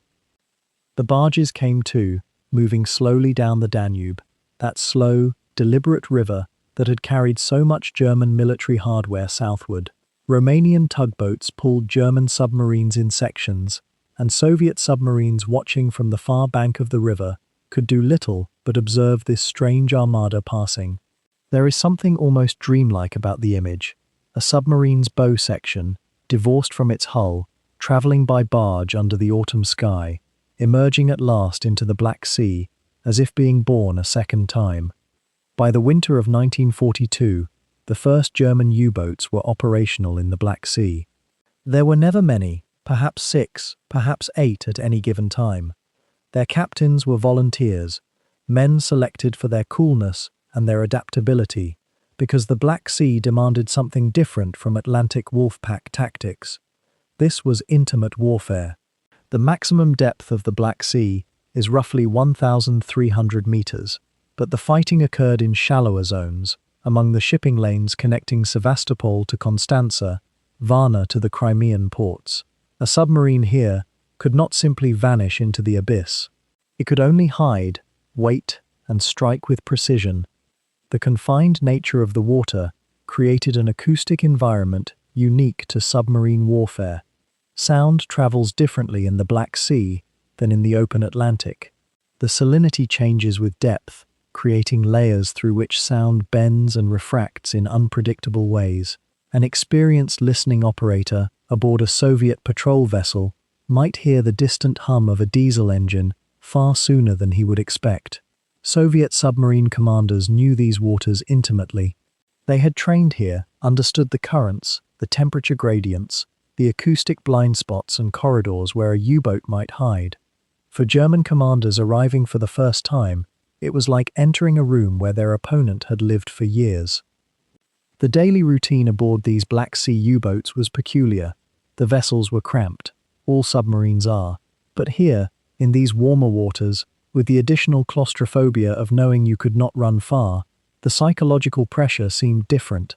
A man in a Type Viec U-boat crossing the Atlantic knew that if detected, he might outrun his pursuers on the surface in darkness, or dive and escape into the vast distance. A man in a Black Sea U-boat knew that depth was limited, distance was limited, and escape was conditional on factors beyond his control. The British and Soviet navies had listening posts, depth-charge-equipped patrol vessels, and an intimate knowledge of these waters that German crews could never match. Yet the few who served here developed their own strange pride. There is a particular quality to the experience of undersea warfare in enclosed waters. It is not the vast, patient hunting of the Atlantic. It is something closer to cat and mouse in a confined space, where every decision carries weight, where a mistake means not just sinking, but being trapped in a sea that offers no exit. The crew lived with constant humidity, the smell of diesel and battery acid, the groaning of the hull under pressure, and always, the awareness that they were thousands of kilometers from any German port, dependent entirely on maintaining their vessel and their secrecy. Between patrols, the U-boats sheltered in Constanza or in smaller ports along the Bulgarian coast. The sailors could walk on land for a few hours, could drink weak coffee in local establishments, could write letters home that took weeks to arrive. But the relaxation was temporary. The Black Sea was Soviet territory by right of history and geography, even if Germany's armies held the northern and western shores. Every day the U-boats were not at sea, they were vulnerable. Every day the submarines were not hunting, the balance shifted slightly against them. The targets were Soviet supply vessels and troop transports, primarily. The Red Navy still had ships in these waters, frigates, minesweepers, small cargo vessels ferrying ammunition and supplies to the besieged fortress at Sevastopol. For a German U-boat commander, success meant finding these vessels in a fog or darkness, getting close enough to fire a torpedo, and then vanishing before the inevitable counterattack. The torpedo runs recorded in war diaries are terse: the approach, the moment of firing, the observation of a hit, sometimes the sound of a ship breaking apart kilometers away in darkness, and then the long, urgent descent and the wait for the depth charges that might or might not come. One captain who commanded a Black Sea U-boat later described the experience as almost unreal. The war seemed distant, despite its constant presence. The Soviet enemy was sometimes visible, but rarely engaged. Days passed with nothing but the sound of the propeller turning, the occasional hydrophone report of distant vessel traffic. And then, without warning, a target would appear. The targeting solution would be calculated, and in a moment of violence lasting seconds, a ship would die and its crew would be in the water. The intimacy of it was strange. In the vast Atlantic, the death of a convoy was an abstract event reported in statistics. Here, in the Black Sea, the death of a transport ship was something you heard, something that carried a weight of personal responsibility. The question of how effective these U-boats truly were remains somewhat uncertain. Soviet sources and German sources disagree about the tonnage sunk. The German Navy claimed kills that Soviet records do not acknowledge. What is clear is that the small Black Sea U-boat flotilla never posed a fundamental threat to Soviet operations or to the transport of supplies to the southern fronts. The submarines were too few, the waters too known, the Soviet defenses too well organized. They were nuisances, threats to be respected, but never decisive. Yet their presence mattered, at least symbolically. The Germans had transported submarines across half a continent to fight in waters they should never have reached, and they had achieved something. They had put Soviet sailors at risk, had forced the Red Navy to adjust tactics and deploy additional escorts.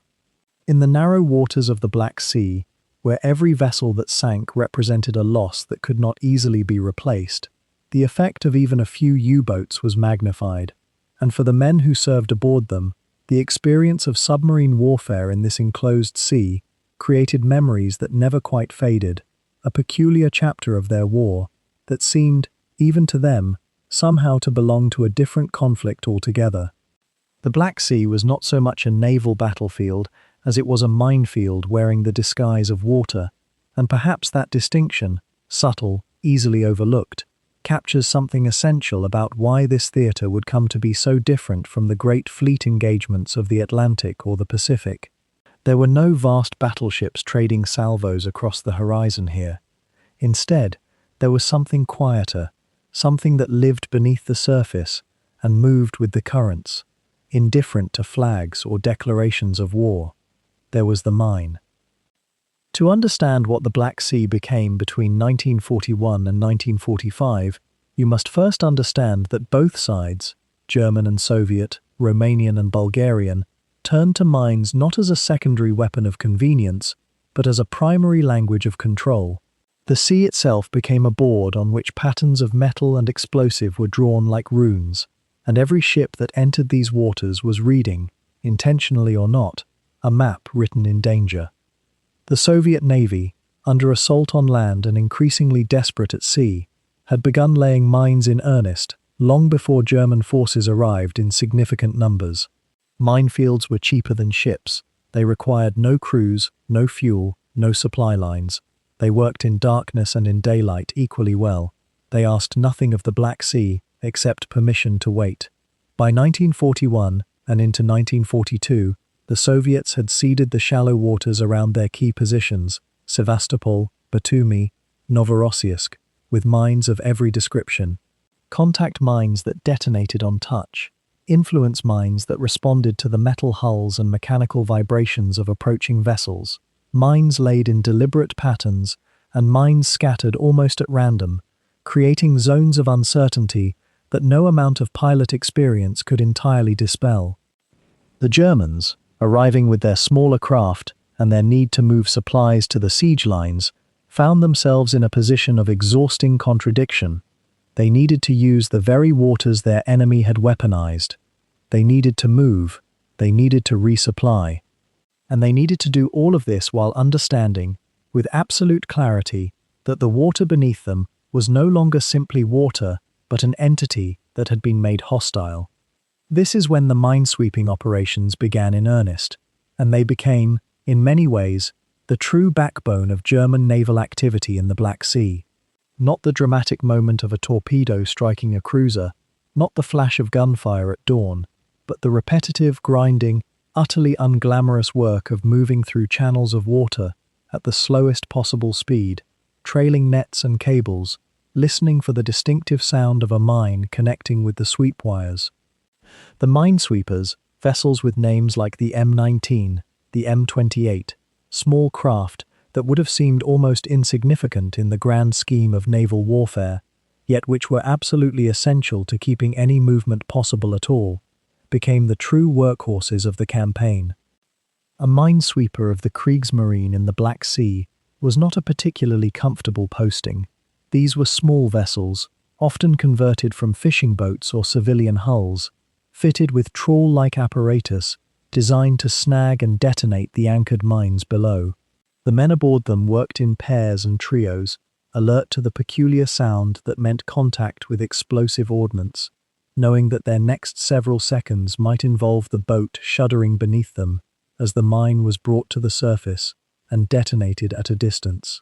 Or, if something went wrong, if the detonation occurred too early, if the sweep caught not a mine but a fragment of wreckage, if human error or mechanical failure intervened in any of 1,000 possible ways, then there might be no following moments at all. The psychological weight of this work is not difficult to imagine, and yet it is easy to underestimate.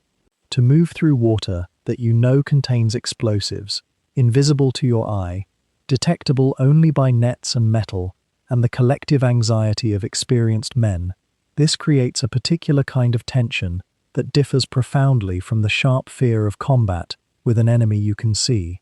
This is a dread that lives in the realm of probability. You are not fighting something or someone. You are gambling against the mathematics of chance, and the stakes are your life. The Germans developed systematic approaches to minesweeping in the Black Sea, learning through expensive trial and error which techniques worked and which resulted in losses. They swept in patterns.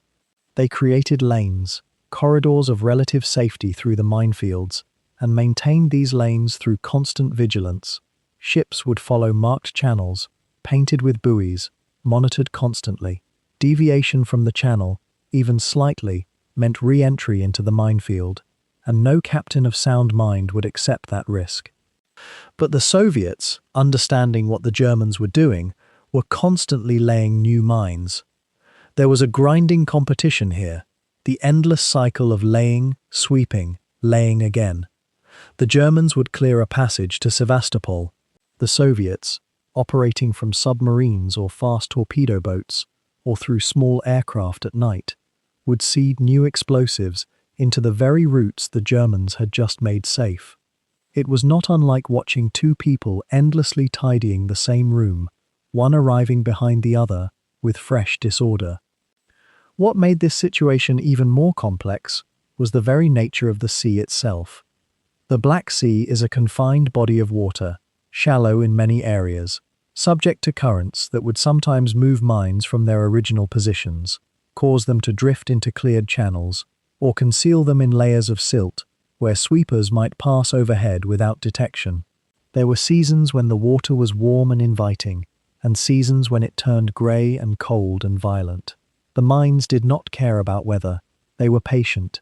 They settled into their positions and waited with an almost sentient quality, anthropomorphized perhaps, but not unreasonably so, given the way they seemed to develop intentions against those who sailed above them. The quiet dread that mine warfare inspired was different from the fear of enemy action.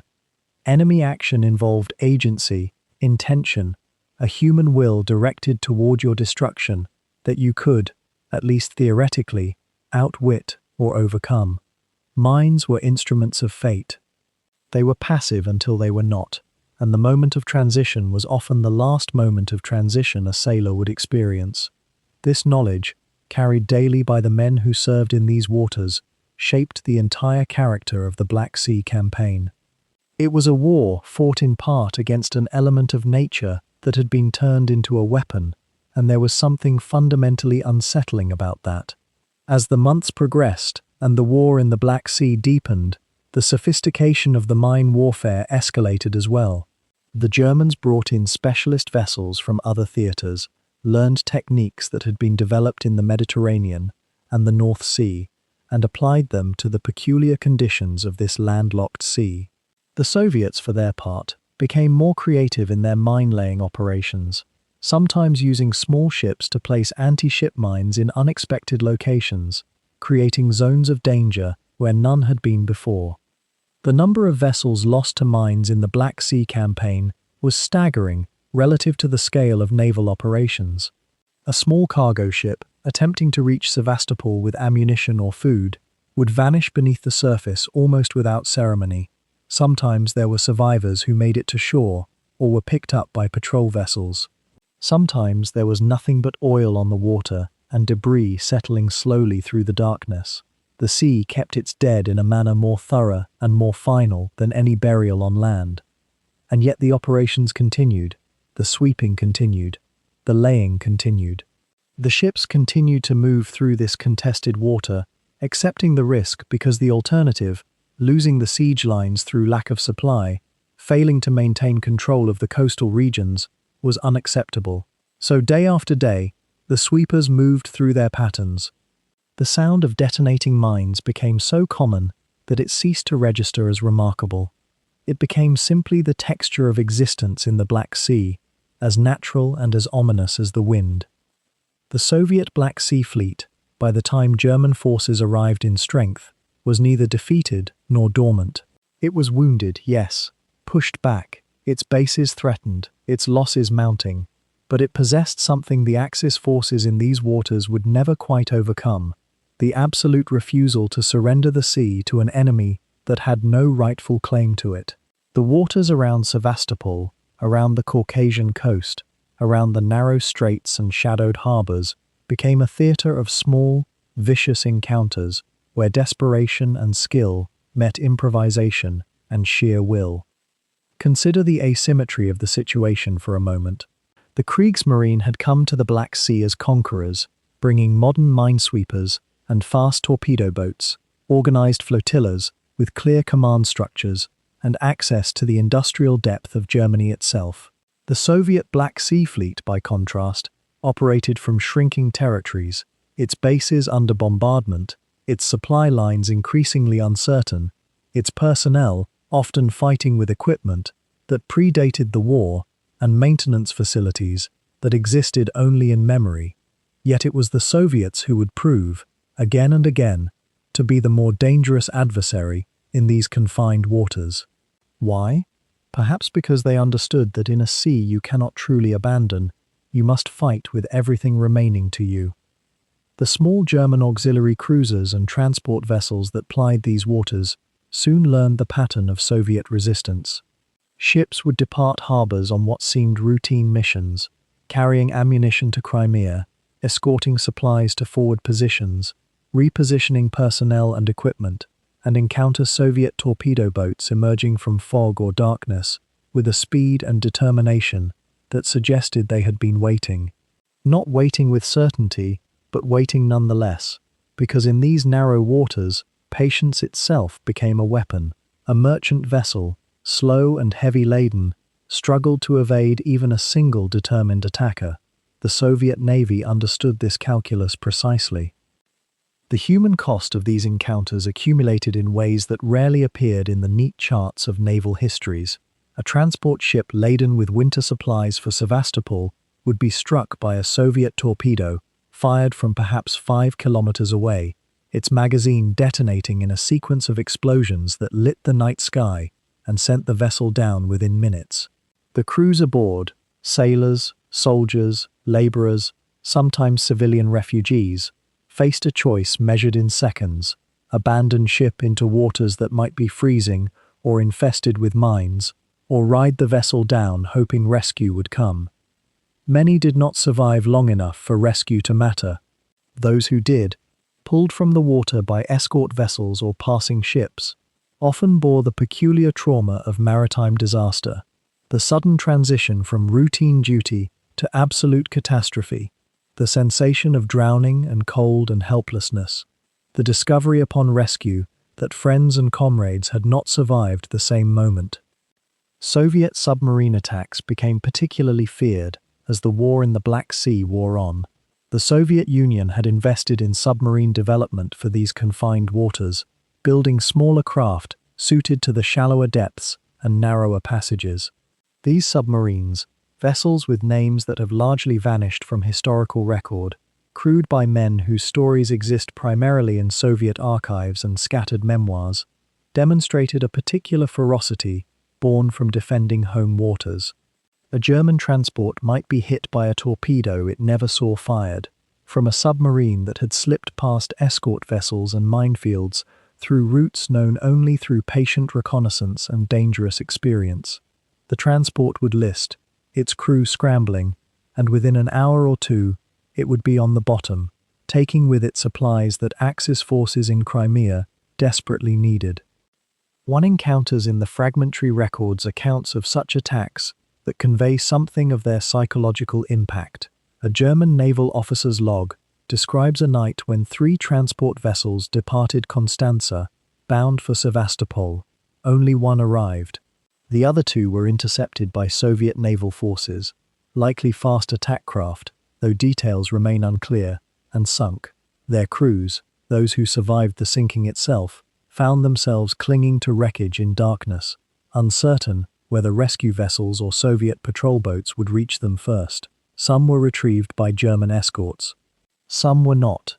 The men who survived such retrievals carried forward a particular knowledge that the sea around them was not merely dangerous in the abstract way that war at sea always is, but actively hostile in their immediate vicinity, patrolled by enemies who seemed to know their routes and timing. The Soviets also conducted what might be termed small raids, operations designed less to achieve grand strategic objectives and more to disrupt Axis operations through persistent harassment. Torpedo boats would strike supply convoys. Minesweepers were themselves attacked by Soviet forces, a peculiar form of warfare where the hunters became hunted.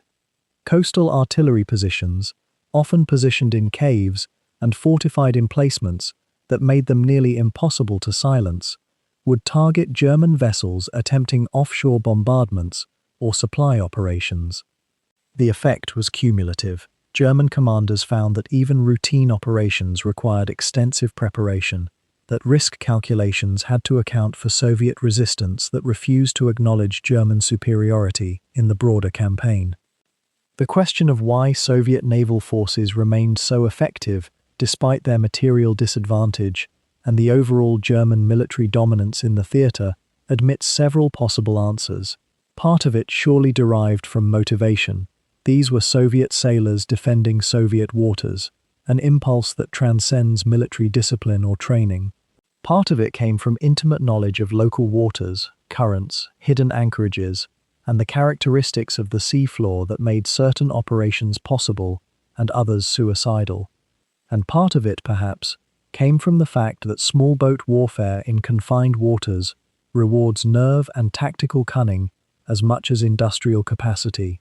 A single torpedo-armed vessel, handled with skill and courage, could create consequences far out of proportion to its size and tonnage. The transport vessels that fell victim to Soviet attacks created a cascading series of consequences. When a ship carrying ammunition was sunk, frontline batteries might fall silent or operate with reduced rates of fire for days or weeks until replacement supplies arrived. When a ship carrying food and winter clothing was lost, the men in forward positions felt that loss in their bellies and extremities. The Soviet Navy, in effect, was reaching across the water to touch German soldiers it could never see, reducing their comfort, their capability, their willingness to endure the rigors of a distant war. Prisoners of war and survivors rescued from the water after ship sinkings would carry these stories forward into captivity or, if fortunate, into eventual repatriation. The image formed gradually in German minds, and in the minds of German sailors in particular, that the Black Sea was not a conquered sea, but a contested one, actively hostile, where even supply operations carried genuine risk. The human cost of these encounters extended beyond those who died in the water or went down with their ships. The crews of German escort vessels bore a particular strain, knowing that their mission was to protect transports that Soviet forces seemed determined to sink. They maintained constant vigilance, watching for disturbances in the water that might indicate a submarine's periscope, listening for the sound of torpedo detonations that meant one of their charges had been hit. The psychological weight of such duties accumulated over months of service in the Black Sea. A man might perform his duty competently, following orders, maintaining his watch station, and still experience the helplessness of seeing a vessel he was meant to protect struck by an enemy he could neither see nor effectively engage before it was too late. The Soviet resistance in the Black Sea, then, was never merely a matter of combat statistics or tonnage sunk. It was a persistent assertion that this sea belonged to the Soviet Union, that conquest of it would not come cheaply or quickly, and that German forces, however strong on land and formidable in their industrial capacity, could not simply impose their will upon waters that had resisted empires for centuries. The small ships, the determined crews, the willingness to accept terrible risks for marginal tactical advantage, these elements combined to create a theatre of war that remained genuinely dangerous to the very end. A reminder that naval warfare, even in its smallest expressions, carries consequences that ripple outward through the lives of thousands of people, connected only by geography and circumstance, and the common human vulnerability to fire and water and explosive force. The German Navy's presence in the Black Sea was never truly German alone, though Berlin's strategic ambitions had drawn its commanders and its vessels into these waters with unbending purpose.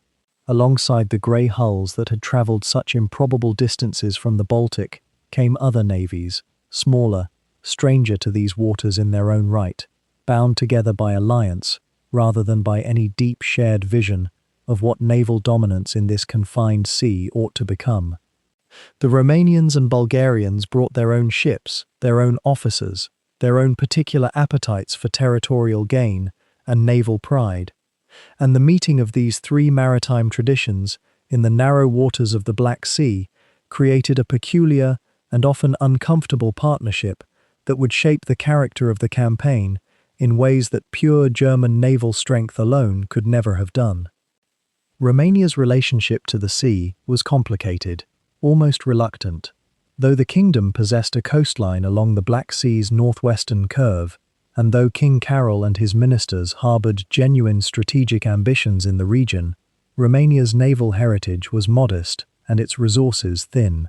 When German U-boats and motor torpedo boats began arriving in late 1941, the Romanian Navy consisted of aging destroyers, some modern torpedo boats, and a collection of smaller craft that had been built or purchased from various European powers over the preceding decades.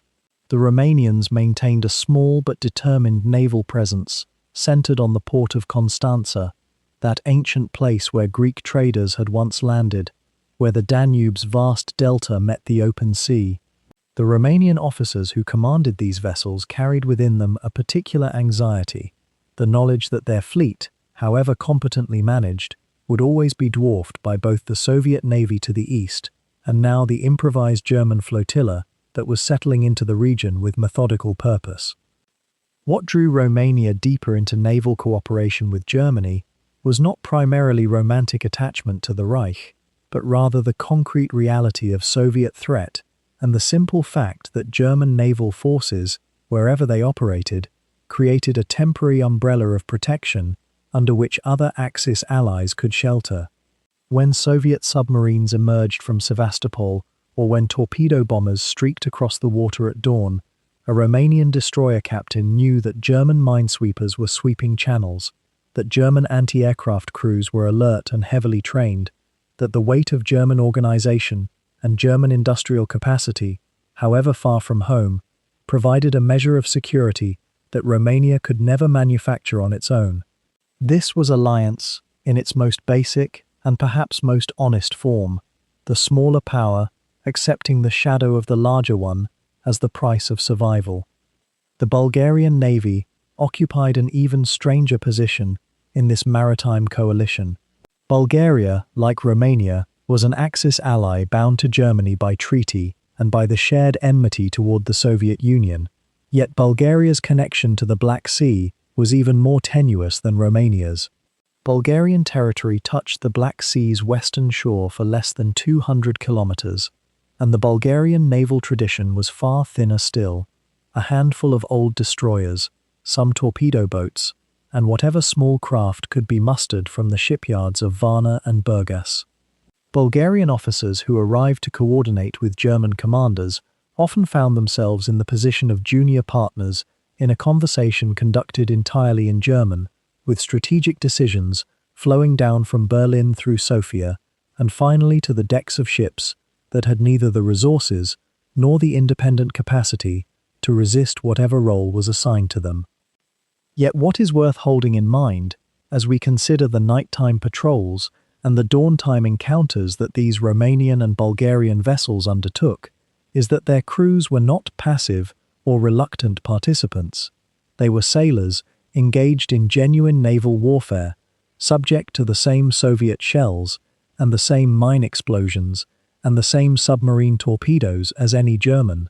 A Romanian destroyer sunk by Soviet naval gunfire or a Bulgarian torpedo boat lost to an aerial attack represented a loss just as absolute as any German vessel, and the men who went down in the dark water did not die as subordinates or as lesser allies. They died simply as sailors, and the distinction between one nationality and another carried little weight at the moment of impact. The coordination of these three maritime forces created endless administrative friction and strategic tension. German commanders, trained in the doctrines of centralized control and precise execution, found themselves obliged to work within the command structures of two independent nations that had their own understandings of naval tactics and their own anxieties about how their vessels would be deployed. Would Romanian ships be used as expendable screening forces for German operations? Would Bulgarian crews be asked to hold positions that the German command knew were likely to be lost? These concerns, whether explicitly voiced or simply felt in the silence of wardrooms and officers' quarters, created an underlying strain in the relationships between Allied naval commands that no amount of official protocol or ceremonial cooperation could entirely erase. The vulnerability that bound these three navies together was also the source of their deepest shared anxiety. In a confined sea with no friendly coastline stretching away toward the horizon, no supply depots beyond the reach of Soviet bombers, no possibility of retreating into neutral or secure waters, every ship, whether flying the German ensign, the Romanian flag, or the Bulgarian colors, was trapped in a theater where Soviet air power and Soviet submarines grew steadily more formidable with each passing month. A German motor torpedo boat captain and a Romanian destroyer commander might differ in language and in the symbols on their caps, but when a Soviet aircraft appeared on the horizon through the morning haze, when the first explosions bloomed across the water, they faced the same impossible choices and the same narrow margins between survival and destruction. The small ports where these navies operated became strange, crowded places where the languages of occupation and occupation intermingled. In Constanța, German technical advisors and repair teams worked alongside Romanian dock workers. In Varna, Bulgarian sailors scrubbed their decks and painted their hulls, while German liaison officers oversaw the distribution of fuel oil and ammunition that flowed from German supply lines. These were not the grand fleet bases of the Mediterranean, where entire squadrons anchored in formation and admirals conducted grand operations across open distances.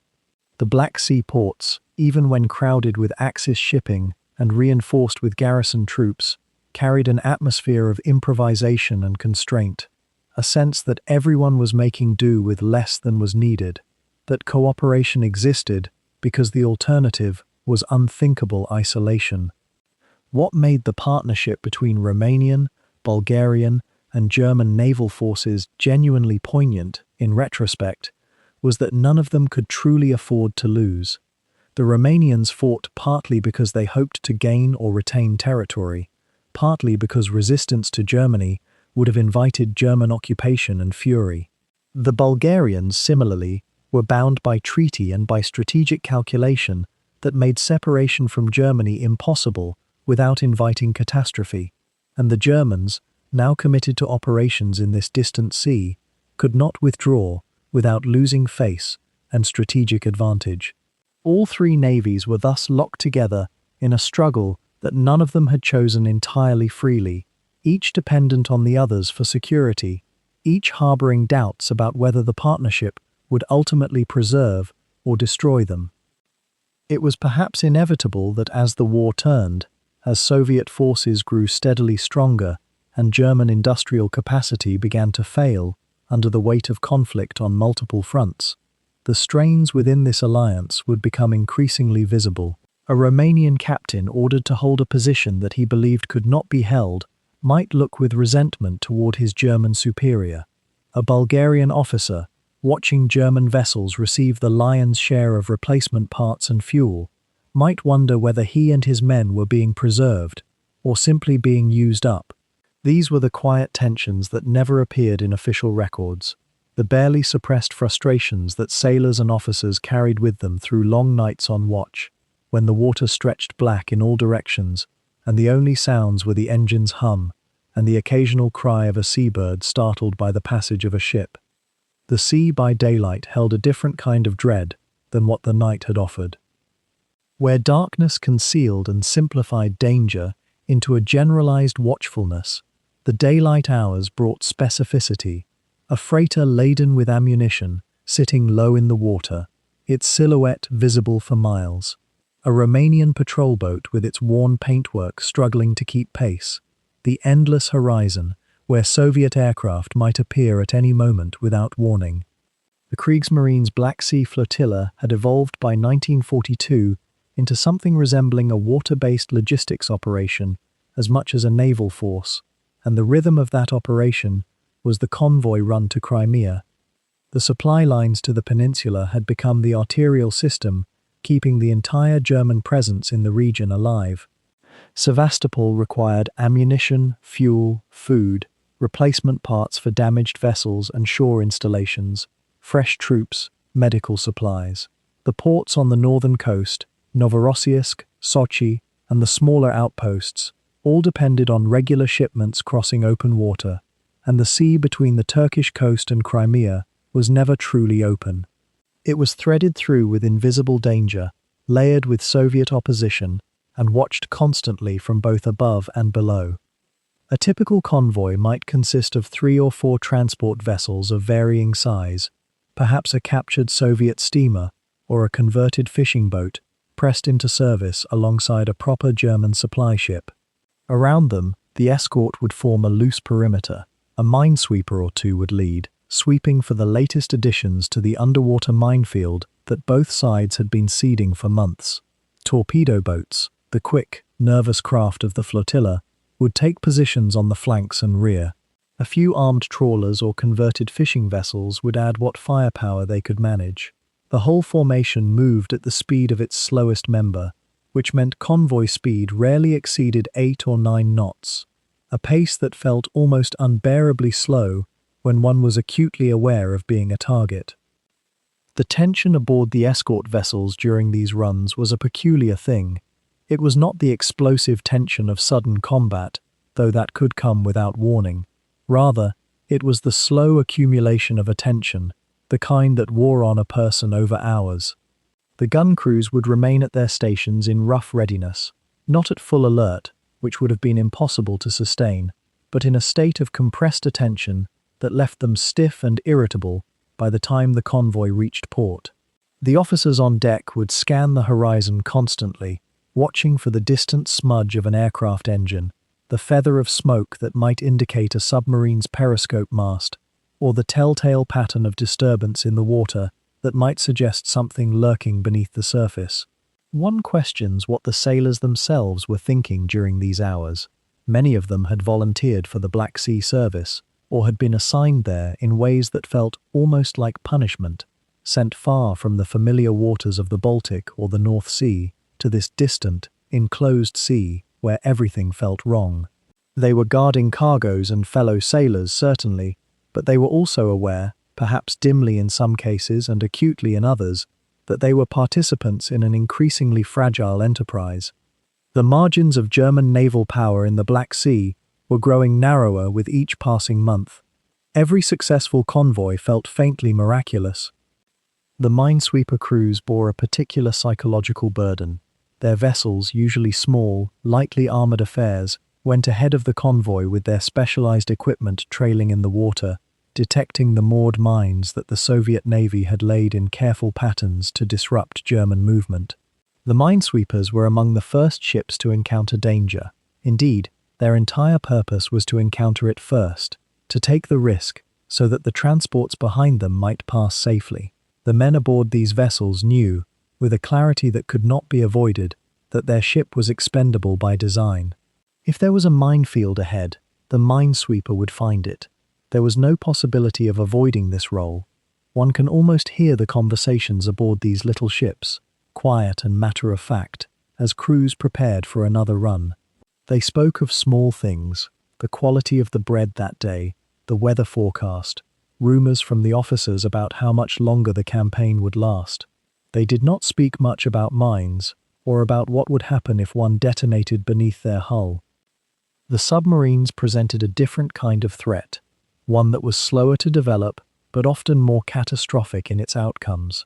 Soviet submarines operated in the Black Sea with considerable effectiveness, despite their age and the technical limitations of some of their vessels. They lurked in the deeper channels, waiting for convoys to pass overhead. A submarine captain would position his boat carefully, reading the convoy's course and speed, calculating firing solutions that had to account for the moving target ahead and the escort vessels that might detect him and attempt to ram or drop depth charges. The silence of this underwater stalking contrasted starkly with the visible tension on the surface. Sailors aboard the escorting vessels were aware, at a fundamental level, that something beneath the water might be watching them. This awareness created a particular kind of strain, not the tension of a visible threat, but the tension of the unseen. Every unusual ripple in the water, every strange reading on the listening devices, might mean nothing or might mean everything. The convoy escort vessels had been equipped, as much as German resources would allow, with anti-submarine weapons and detection equipment. Some carried depth charges, though the supply of these was never as plentiful as commanders would have preferred. Others relied on hydrophones or simple visual observation to detect a submarine that had surfaced or come too close to shallow water. The gunners aboard these vessels trained regularly, practicing their aim against towed targets. But the actual experience of firing at a moving submarine in the chaos of combat was entirely different from these exercises. When a depth charge finally detonated, the concussion traveled through the water and through the hull of the ship, a physical reminder of the violence of submarine warfare, even when no visible target was struck. The air threat was perhaps the most immediate and visible one. Soviet aircraft operating from bases in the Caucasus or from makeshift airfields closer to the coast could reach the Black Sea convoys with relative ease. A lookout would see them first, specks against the sky that gradually resolved into recognizable shapes. A formation of Soviet bombers would trigger the general alarm, sending gun crews scrambling to their stations, bringing the convoy into tighter formation and transforming the rhythm of the operation entirely. The anti-aircraft fire put up by the convoy and its escorts created great curtains of tracer rounds that lit the sky, an impressive and somewhat chaotic display that was sometimes effective and sometimes not. The psychology of this moment, sailors firing at aircraft that were diving toward them, knowing that a direct hit could mean instant death for half the crew, produced an adrenaline that would last for hours after the aircraft had departed. Some convoys made it through unscathed. Others lost a ship or two, the sudden eruption of fire and smoke a stark reminder of the cost of these supply runs. There was a peculiar form of camaraderie that developed among the escort crews during the long runs, a shared understanding that they were all engaged in the same difficult task. The men aboard the minesweeper knew that the men aboard the transport ships depended on them to clear the mines. The men aboard the torpedo boats knew that their speed and maneuverability were the convoy's best defense if a submarine tried to attack. The officers, too, understood their interdependence. A convoy was only as strong as its weakest vessel, but a weak vessel that had to be abandoned might save the others. These calculations, never stated explicitly, nevertheless hung over every convoy run, creating an invisible network of mutual obligation and shared risk. The route to Crimea had variations depending on the current threat picture. Sometimes convoys hugged the coast, accepting the risk of shore-based artillery or air attack in exchange for the security of shallow water, which made submarine operations more difficult. Other times they ventured further out into the deeper channel, trying to avoid coastal threats at the cost of greater exposure to submarine attack. The convoy commanders, usually experienced officers who had developed an intuitive sense for reading the sea and the tactical situation, would make these decisions with input from the escort commanders. Should they take the coastal route and risk the known shore batteries, or venture into open water where the threat was less visible but potentially more lethal? There were no good answers, only choices that traded one set of dangers for another. The return voyage, often with empty or nearly empty transports, brought a different psychology. The ship hulls rode higher in the water, making them faster and more maneuverable, but also more obviously empty to any observer. Sometimes the return convoy would be smaller and faster, eschewing the slower cargo vessels for a quick dash back to the ports of origin. Other times, the return route would follow a completely different course, using back channels or island passages that the enemy might be less likely to monitor. The variability itself became a strategy. If no two runs followed exactly the same route, the Soviets would find it harder to position their forces to intercept consistently. By the time a convoy reached its destination, the fatigue aboard the escort vessels was profound. The men had been at their stations or near them for many hours, sustained by a combination of heightened alertness and the knowledge that the journey was nearly complete. The process of unloading the cargo, which was sometimes just as dangerous as the voyage itself if aircraft or artillery chose that moment to attack, came as a kind of release. The crew could finally relax slightly, knowing that the worst of the journey was behind them. The transports that had made the run could be refueled, their holds refilled with supplies for the next journey back to the peninsula, and the eternal cycle would continue.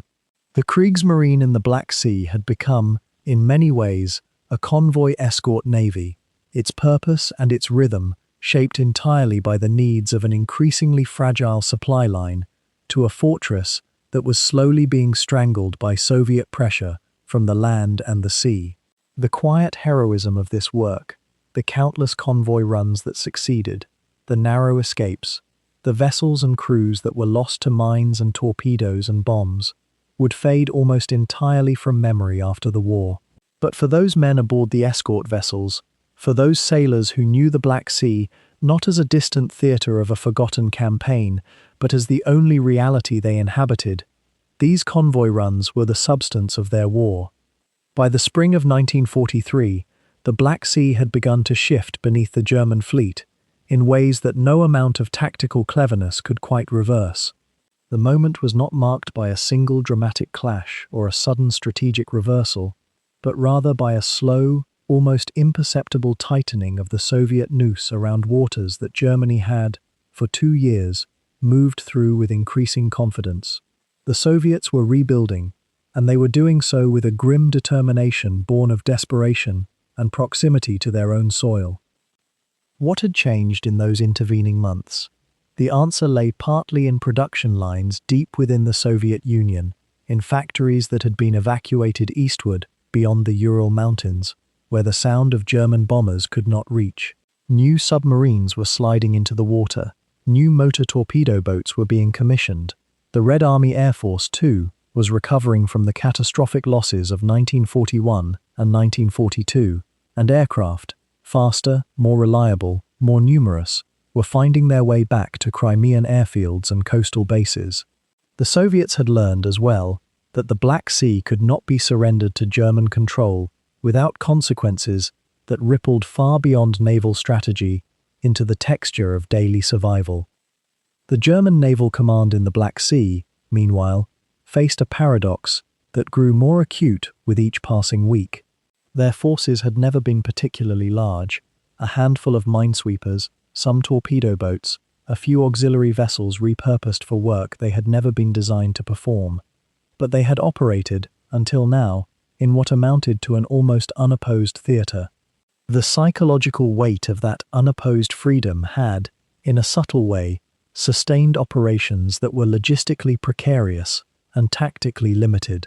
There is something profoundly disorienting about suddenly discovering that the sea you have come to think of as yours is becoming less and less yours with each tide. By autumn of 1943, Soviet submarines began to appear with a frequency that made convoys between the Romanian and Bulgarian ports and Crimea genuinely dangerous in a way they had not been before. A U-boat captain in the Black Sea, and there were only a handful of German submariners operating in those confined waters, might describe the experience of that period as watching the darkness itself become populated. The submarines were small, the tactics often improvised, and the crews operating in a theatre so distant from the traditions of Soviet submarine warfare that almost everything felt experimental. Yet they were sinking ships, they were sinking transports laden with supplies destined for the Crimea. They were creating losses that the German logistics system, already stretched thin by the sheer distance from home waters, could not easily absorb. The air war, too, was intensifying in a way that began to make daylight operations genuinely hazardous. The Luftwaffe's grip on the Black Sea had never been absolute. Soviet pilots had contested it from the beginning, but by 1943, the balance was unmistakably shifting. German naval vessels began to spend more time in harbour, waiting for favourable conditions, for clear skies, for moments when the risk of air attack seemed marginally lower. And as the vessels spent more time in port, maintenance backlogs grew, crews grew restless, the sense of inexorable pressure accumulated in ways that were difficult to articulate but impossible to ignore. The fortress of Sevastopol, which had by 1943 been in German hands for nearly 18 months, began to feel less like a conquered position and more like an isolated garrison. Supplies had to be conveyed across open water, and every convoy was an act of calculated risk. The minesweepers that had once swept channels with something approaching routine now did so knowing that Soviet mine-laying operations were becoming more sophisticated, more aggressive, and more frequent. Each sweep took longer, the losses mounted. The margin of safety, if it had ever truly existed, was visibly narrowing.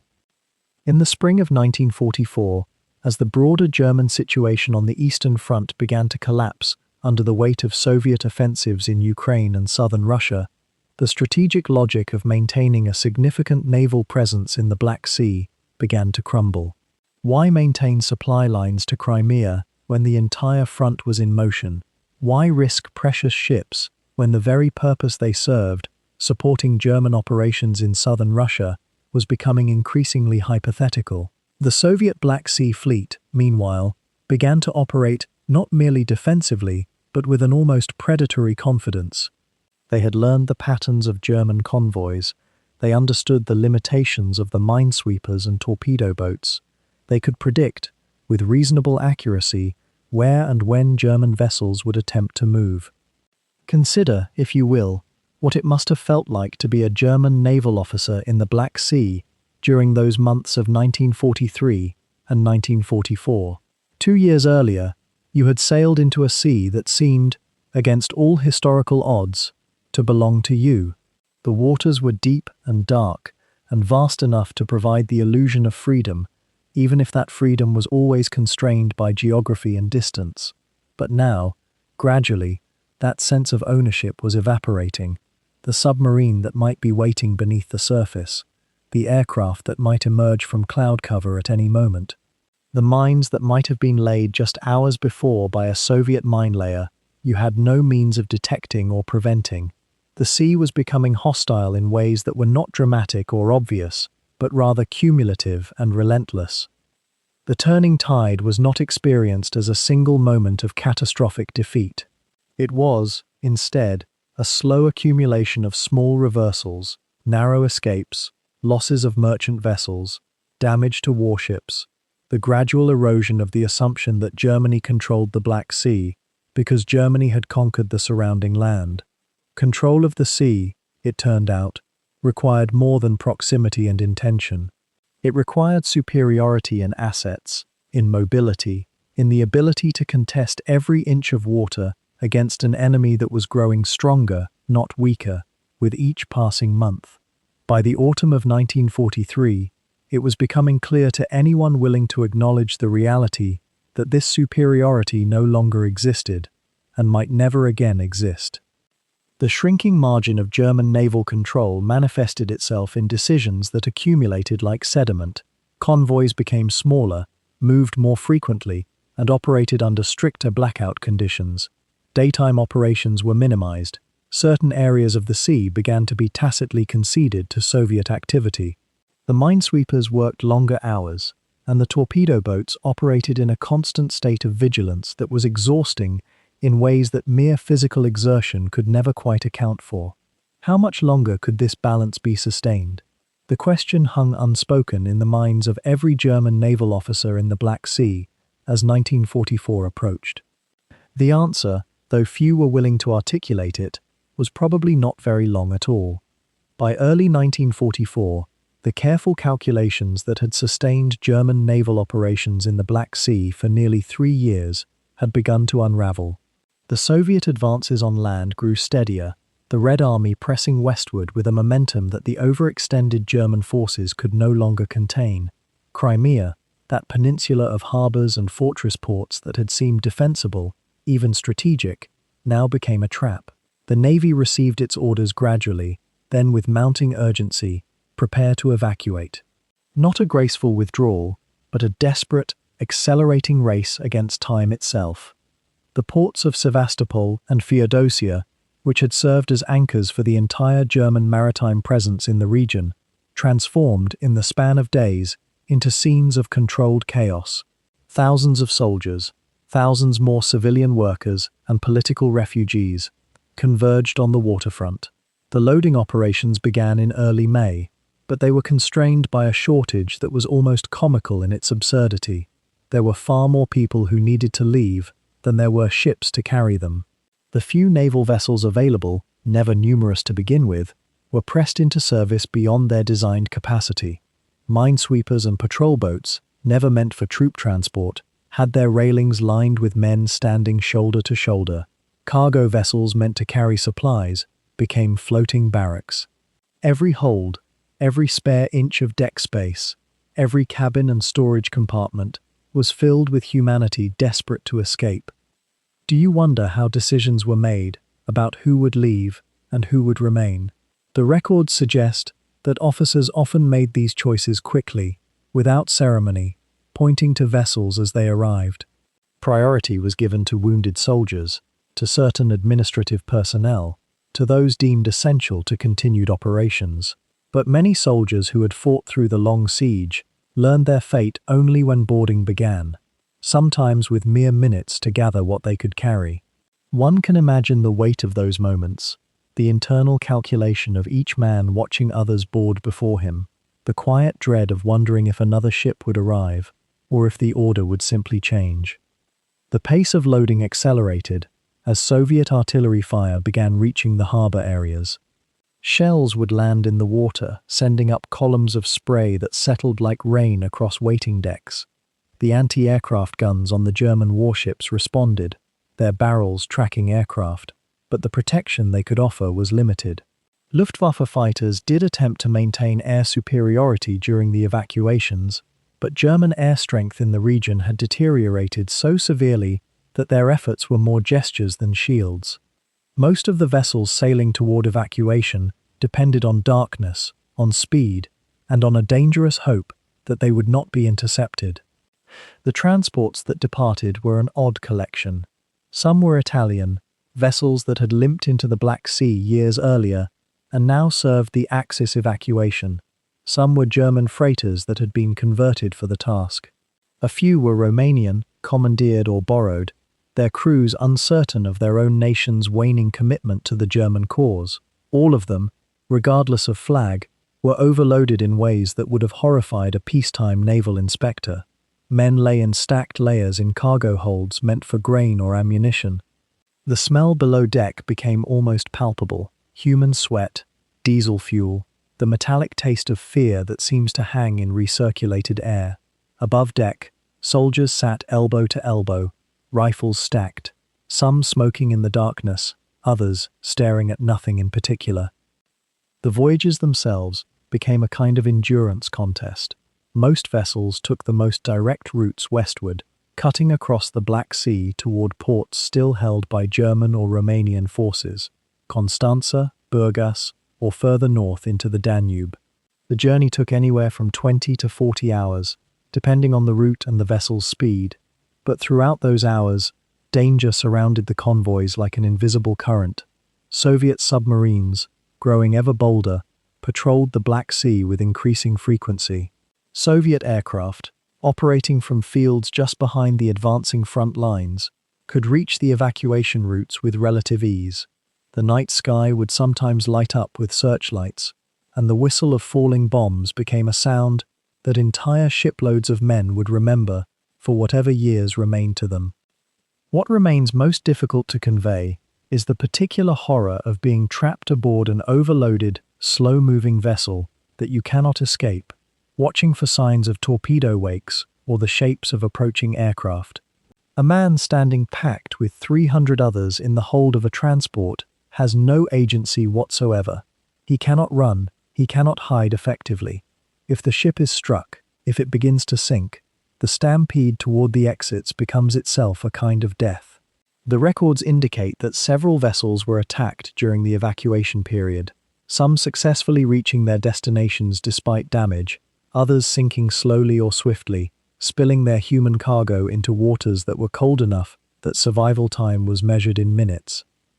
One particular evacuation convoy in May has been reconstructed from multiple survivor accounts, though the details vary as all survivor accounts do.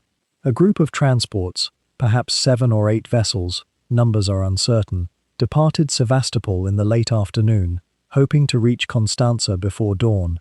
The convoy was sparse on escorts. There were simply not enough German naval vessels to protect evacuations of this scale. 2 torpedo boats and a minesweeper were assigned to the task.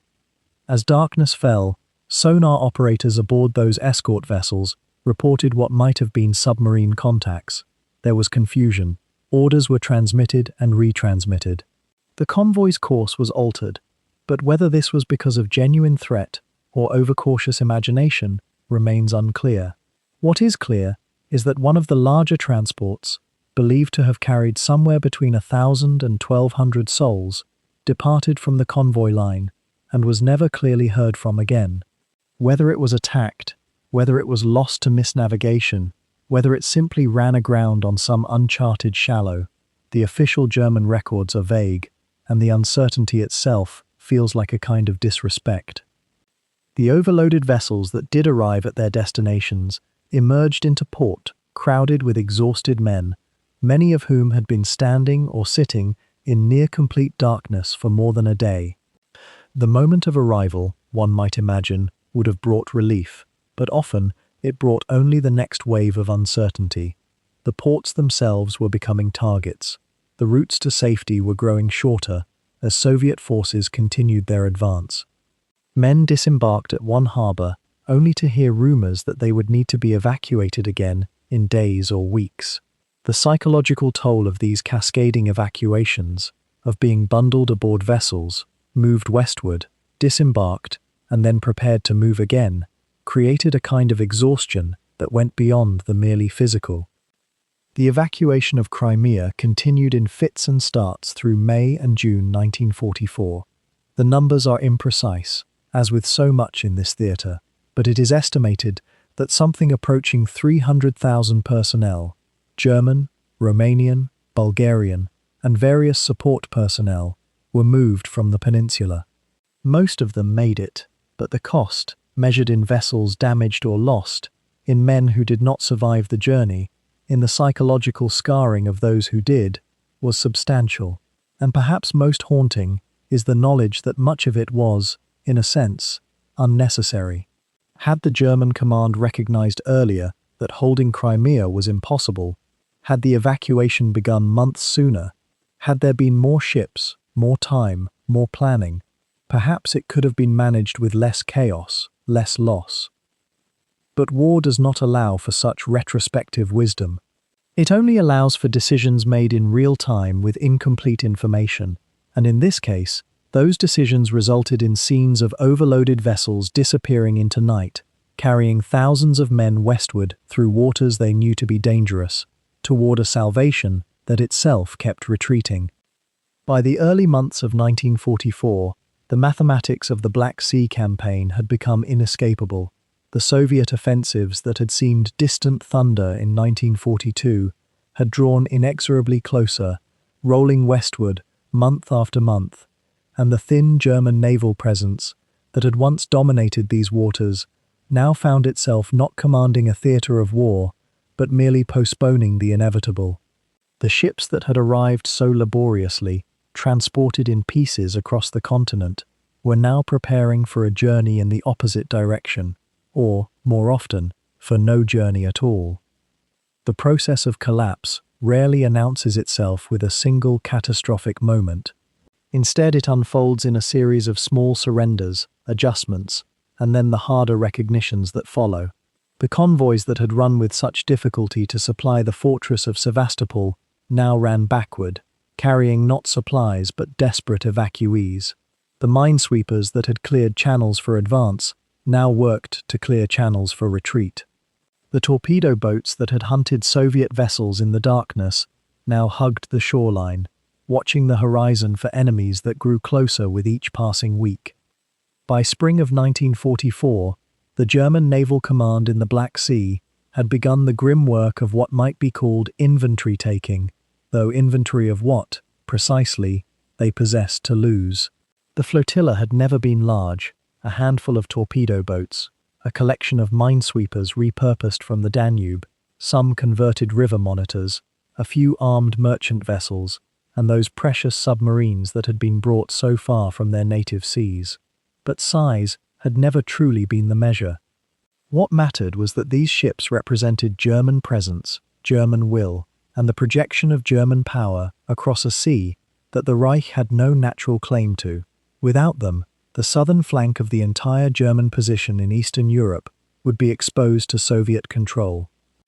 The decision to defend the Crimean Peninsula to the last had been made in Berlin, far from the Black Sea's actual conditions. The peninsula itself, jutting down into the water like a thumb, was increasingly difficult to supply and ultimately impossible to reinforce. Soviet aircraft grew bolder. Soviet naval units, rebuilding their strength after years of attrition, began pressing outward. The Red Navy of the Black Sea, once nearly annihilated by German and Romanian forces, was becoming dangerous again. And the German flotilla, which had never been designed for sustained naval combat against a peer force, found itself increasingly aware of its own vulnerability. The question that no one had adequately answered at the beginning was what would happen when the Crimea could no longer be held. In theory, the peninsula could be evacuated. In practice, evacuation meant taking thousands of men off the peninsula and across open water, water that was no longer secure, under skies that no longer belonged to the Luftwaffe alone. It meant stripping the bases that had been established on the Black Sea coast and abandoning the infrastructure that German engineers had worked years to construct. The first hints of organized abandonment began quietly, in the form of orders that were issued and then, sometimes, countermanded. Ships that had been stationed permanently in Sevastopol received sailing orders and then were told to remain. Officers were instructed to prepare evacuation plans and simultaneously told that evacuations would not be necessary. The confusion reflected a larger uncertainty in Berlin about whether the Crimean campaign could yet be salvaged through some combination of reinforcement and tactical adjustment. It could not, but the admission came slowly, in increments, the way truth often does in the latter stages of a losing war. By autumn of 1944, with Soviet forces pressing hard on all fronts, and the larger question of German survival on the continent no longer in doubt, the decision came through to abandon the Black Sea campaign entirely. Not to fight for it with renewed vigor, but simply to leave it.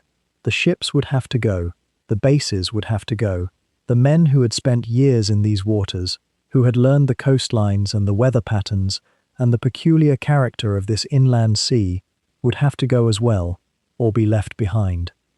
The process of scuttling a ship, of deliberately sinking it so that the enemy cannot have it, carries a particular weight of finality. It is the destruction of one's own work, the undoing of engineering and labor, and the accumulated investment of resources. For a navy, especially a navy that had already lost so much, the decision to scuttle represented not just tactical necessity, but something closer to an admission of failure. The ships could not escape, therefore they would not be allowed to remain for the enemy. The German vessels that had operated in the Black Sea were not, on the whole, large or prestigious ships. They were workmanlike craft, most of them designed for different waters or different purposes. The minesweepers had been built for river service and adapted to the sea. The torpedo boats were small, cramped vessels where men worked in conditions of extraordinary discomfort. The monitors had been converted inland transports, their hulls not really suited for open water. None of them carried the prestige of the great battleships that had fought and died in the Atlantic and the North Sea. Yet they had performed a function, and their presence had meant something. Without them, the southern flank was truly open. The actual destruction of the flotilla happened piecemeal, over weeks, rather than in a dramatic final action. Some ships were scuttled in harbours they had defended, sent to the bottom in the waters they had known. Others were towed to deep water and sent down in a more deliberate fashion. A few, very few, managed to escape, slipping out through the Bosporus and eventually finding their way to other ports, or in some cases, to the end of the war and a different fate. But most of them simply ceased to exist as operational naval vessels. They became sunken hulls, their superstructures gradually corroded by salt water, their holds filling with sediment, their crews transferred to other theatres or to prisoner of war camps. The abandonment of the bases was, in its way, more poignant than the destruction of the ships themselves. The bases had been built with intention, with the expectation that they would serve as the forward edge of German naval power in the Black Sea for an indefinite future. They had been provisioned and staffed and integrated into the larger German military structure. Men had been assigned to them, had made lives in them, had come to know the particular character of each harbour and each stretch of coastline. The bases at Sevastopol, at Feodosia, at Novorossiysk, at Constanza, they all represented German presence made permanent through infrastructure. As the Soviet armies advanced and German forces withdrew, these bases were emptied rather than destroyed. In some cases, the Germans attempted to demolish them as they left, destroying fuel depots and ammunition stores and anything else that might be useful to the advancing enemy. But the physical structures themselves, the docks, the warehouses, the administrative buildings, often remained intact because there was simply not time to destroy everything. The retreating Germans had to choose what was worth destroying and what could simply be left behind as it stood. In most cases, what was left behind would fall into Soviet hands undamaged, or only lightly damaged, making the German retreat feel not like a strategic withdrawal, but like an abandonment, which in a sense it was. The weather on the Black Sea in the autumn of 1944 was not particularly favourable for large-scale evacuation operations. The sea could turn rough quickly, and visibility could diminish to nothing. The few vessels that had been assembled to transport the remaining German personnel had to run the gauntlet of Soviet air attack, and, increasingly, Soviet naval units that now operated with confidence rather than caution. The submarine threat, which had dominated German thinking for so long, was now reversed. It was German vessels that had to fear Soviet submarines, though the Soviet submarine fleet had never been particularly large or effective in the Black Sea. The quiet unraveling, as it might be called, happened over the course of months. It was not the sudden collapse of a fortress or the spectacular sinking of a major warship. It was instead the gradual withdrawal of German control, the fading of German influence, the slow recognition among the men who had served in these waters that the campaign they had spent years fighting had come to an end. Not with the drama of a final battle, but with the administrative process of leaving. Some of the men who had served in the Black Sea flotilla would survive the war. They would be repatriated or would spend years in Soviet prisoner of war camps before being released.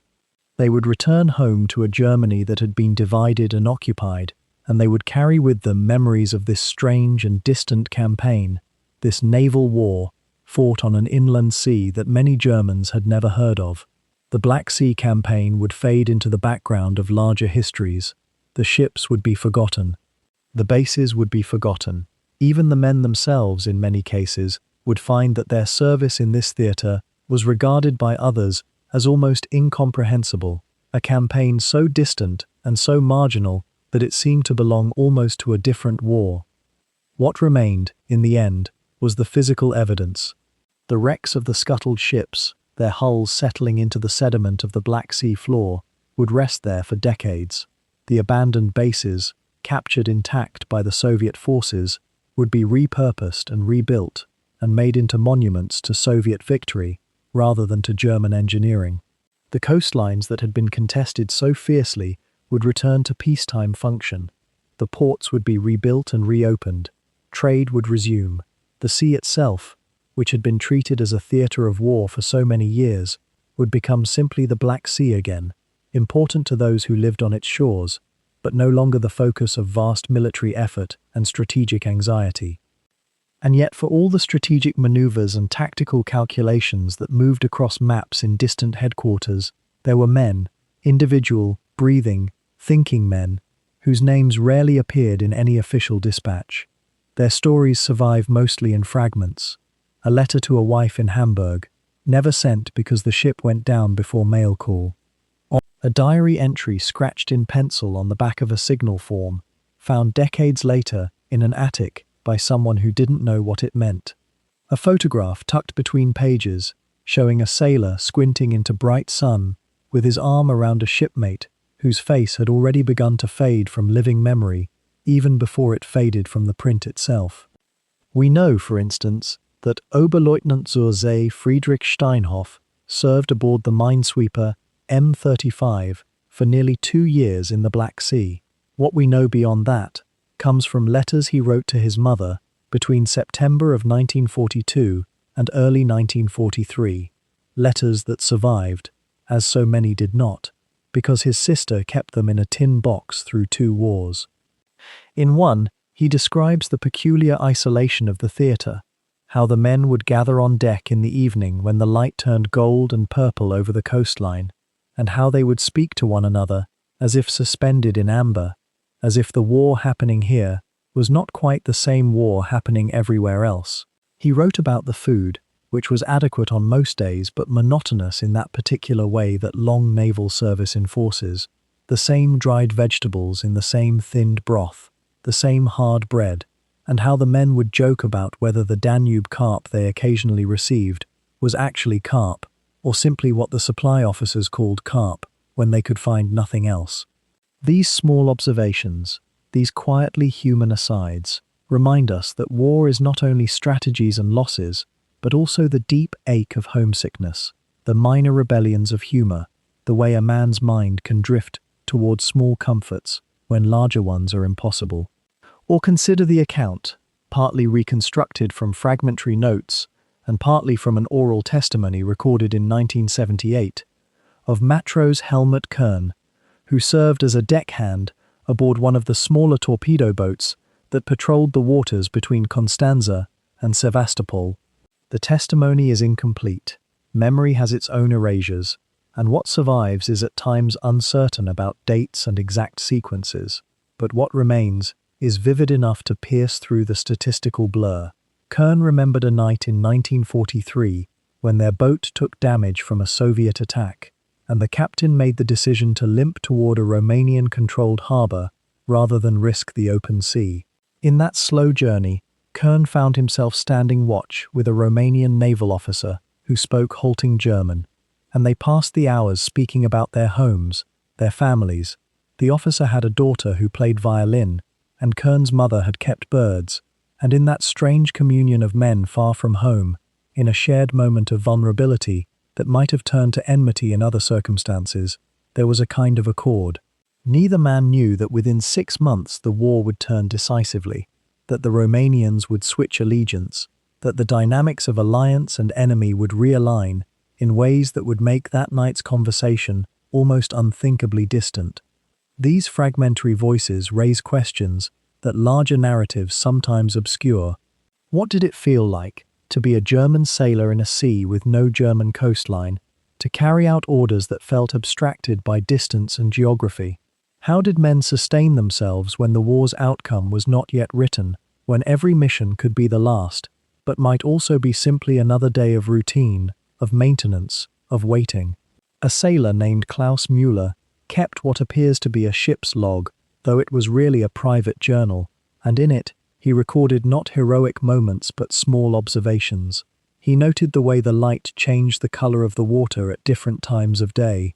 He recorded conversations with fellow crew members, arguments about football, and about whether their ship would make it through the war. He wrote one entry, dated in early 1944, when the strategic situation was deteriorating, in which he simply noted that the cook had made something approximating goulash, and that for the first time in weeks, the men had eaten without complaint. It is a tiny moment, insignificant in the grand sweep of military history, but it carries within it something essential about human persistence and the way that small satisfactions can constitute a kind of meaning when larger meanings have become uncertain. The women who waited, wives, mothers, fiancées, occupy their own space in these documents. Letters from home arrived irregularly. Sometimes a ship would receive a cache of mail after weeks with nothing, and the psychological effect was powerful, a temporary flooding of home into the strange isolation of the Black Sea theatre. A widow in Bremen, interviewed in 1991, remembered her husband's letters and how in them he had learned to express love in the careful, constrained language that military censorship and the necessity of emotional distance imposed. He could not write about fear or doubt directly. Instead, he wrote about the small things he noticed, the way the crew had organized themselves, a story about a mishap during resupply that was humorous in the retelling. In between the lines of these letters, she said, she could read a kind of persistent human warmth, a refusal to let the machinery of war completely erase the man she had married. She kept all of his letters, and they passed to their son, who had never known his father, and in reading them decades later, he was reading a conversation with someone who had ceased to exist, but whose thoughts and small kindnesses had crystallized in ink and paper. What we gather from these scattered testimonies, and here we must acknowledge that memory is not perfect, that reconstruction involves certain interpretations, that the distance of decades inevitably colors what is remembered and how it is told, is that the Black Sea Naval War was not experienced by those who fought it as a historical theater, but as a lived reality of routine and threat, of homesickness and small companionships, of the endless present moment that soldiers and sailors inhabit. The strategic importance of the campaigns, the names of the operations, the calculations of tonnage sunk and ships lost, these were abstractions above the heads of the men actually doing the work. What they experienced was the feel of a cold deck in the early morning, the uncertainty of what each day might bring, the small moments of human connection that made the isolation bearable. In reconstructing these fragments, in listening to the voices that echo from the past, we move closer to understanding what it meant to serve in that forgotten theatre, not as commanders viewing a map, but as individual men, distant from everything they knew, doing their small part in a war that history has largely allowed to slip away into shadow. The waters of the Black Sea would grow quiet again, though not for many years, and not without a final, terrible convulsion. By the time the last German ship had slipped away into the night, carrying what survivors it could, across waters littered with the flotsam of retreat, the theatre that had once seemed so vital to the Reich's ambitions had already begun its long fade from living memory into something far more distant, a footnote, a curiosity, a war within the war that nobody quite knew how to speak about anymore. The ships themselves, those small craft that had known every hidden inlet and treacherous shoal of the Axis Black Sea, met various ends. Some were scuttled deliberately, sent to the bottom by their own crews rather than captured, their hulls filling with water in a kind of ceremonial farewell. Others limped away toward Turkish waters, neutral and strange, seeking an escape that offered only prolonged limbo. The torpedo boats and minesweepers, which had once felt like masters of a confined and peculiar domain, were either sunk in the final Soviet counteroffensives or destroyed in port by Luftwaffe bombs, sometimes their own side's planes, sometimes the enemy's, in the fog and chaos of a retreat that grew ever more desperate as the Russians advanced inexorably westward. A few vessels made it back to the Danube, retracing by rail and river the impossible journey that had brought them eastward in the first place. But by then, the heart had gone out of the effort. The sea they had crossed would never be crossed again in quite the same way. And the sailors, those thousands of men who had lived in the strange compressed world of those steel hulls, what became of them? Many never left the Black Sea at all. The casualty figures from those waters were proportionally gruesome, though they would be swallowed up in the larger catastrophe of the Eastern Front, and barely registered in the post-war accounting of losses. For those who did survive the campaigns and managed to reach the relative safety of German-held territory, the journey homeward was often far from certain. Some were swept up in the Soviet advances, captured in the confusion of the final weeks, and spent years in camps that made the hardships of Black Sea duty seem almost benign by comparison. Others made it back to Germany itself, only to find a nation utterly transformed, bombed into submission, divided among foreign powers, and consumed by a vast, bewildering shame that seemed to extend to every corner of the war effort, including the forgotten campaigns that few had ever heard of in the first place. The veterans of the Black Sea Kriegsmarine carried their memories forward into a post-war world that had little appetite for such stories. There were no triumphant homecomings for men who had served in a theatre that had ultimately failed, that had cost lives and resources for no decisive outcome, that had disappeared from headlines as quickly as it had risen to brief prominence. Some of them did attempt to record their experiences, writing memoirs and letters that found their way into archives, fragmentary testimonies to what it had been like to fire on distant coasts and watch the sky fill with enemy fighters.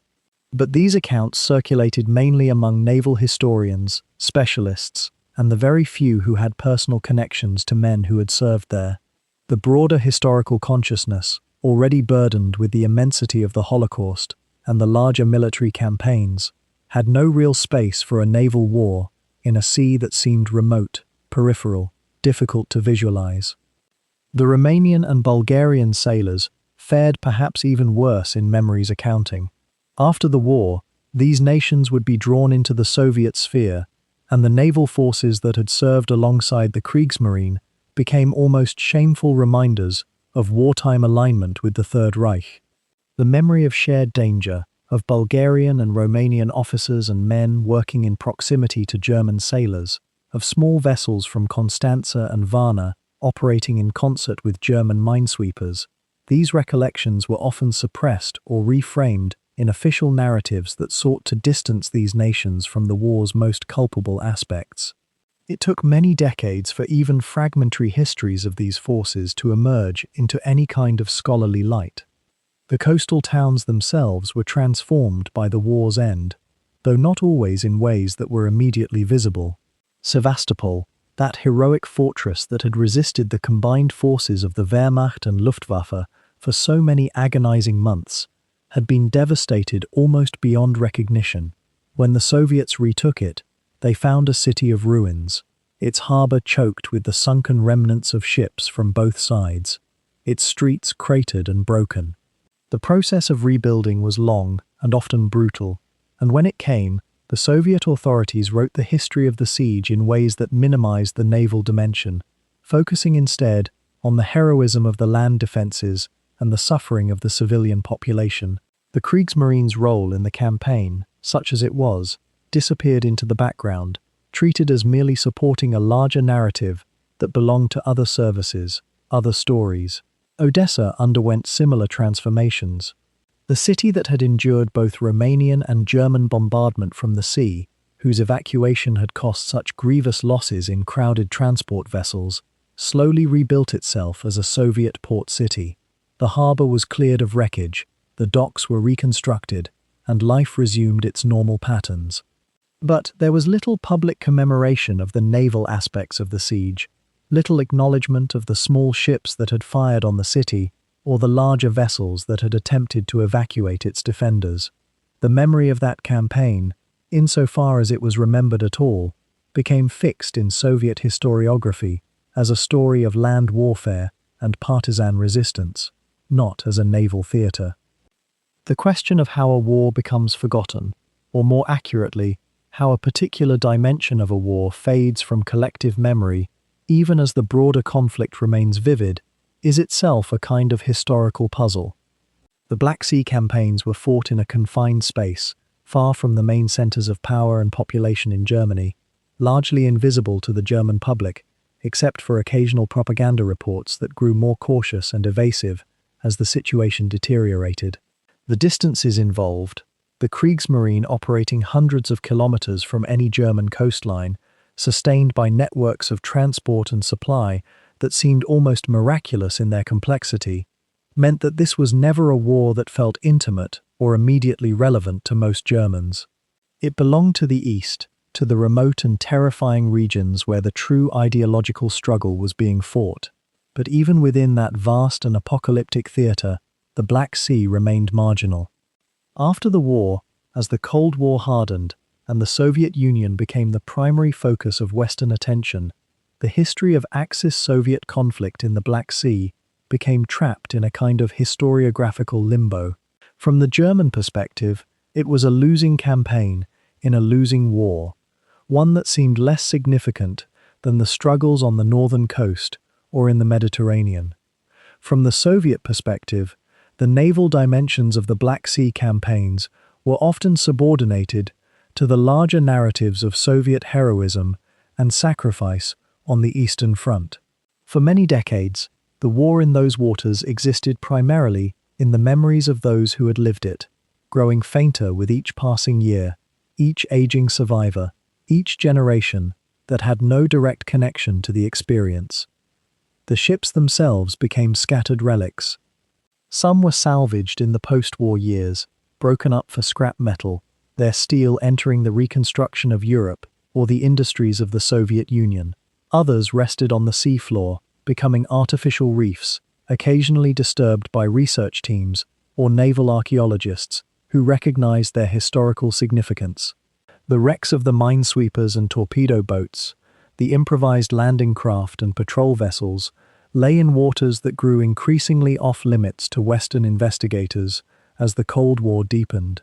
Soviet territorial waters became opaque, difficult to study, and the underwater archaeology of the Black Sea remained largely inaccessible to researchers outside the Soviet sphere. This physical remoteness matched the historical remoteness. The ships had disappeared twice over, once into the water, and then again into a history that few beyond specialists cared to recover. Yet beneath that forgetting, the relics persisted. In the depths, the wrecks continued their slow transformation, colonized by marine life, gradually becoming part of the seabed rather than artifacts of human history. The letters that some sailors had written, the photographs they had carried, the small personal items that survived the war, entered various archives and collections, some carefully preserved in naval museums, others mouldering in private collections or family papers. These fragmentary traces of individual experience remained, accessible to anyone who cared to seek them out, but requiring a kind of active effort that most people never made. The grand narratives of the war had space for the Arctic convoys, the Mediterranean campaigns, the Battle of the Atlantic, but the Black Sea seemed to occupy a smaller corner of collective memory, more accessible to specialists than to the general historical consciousness.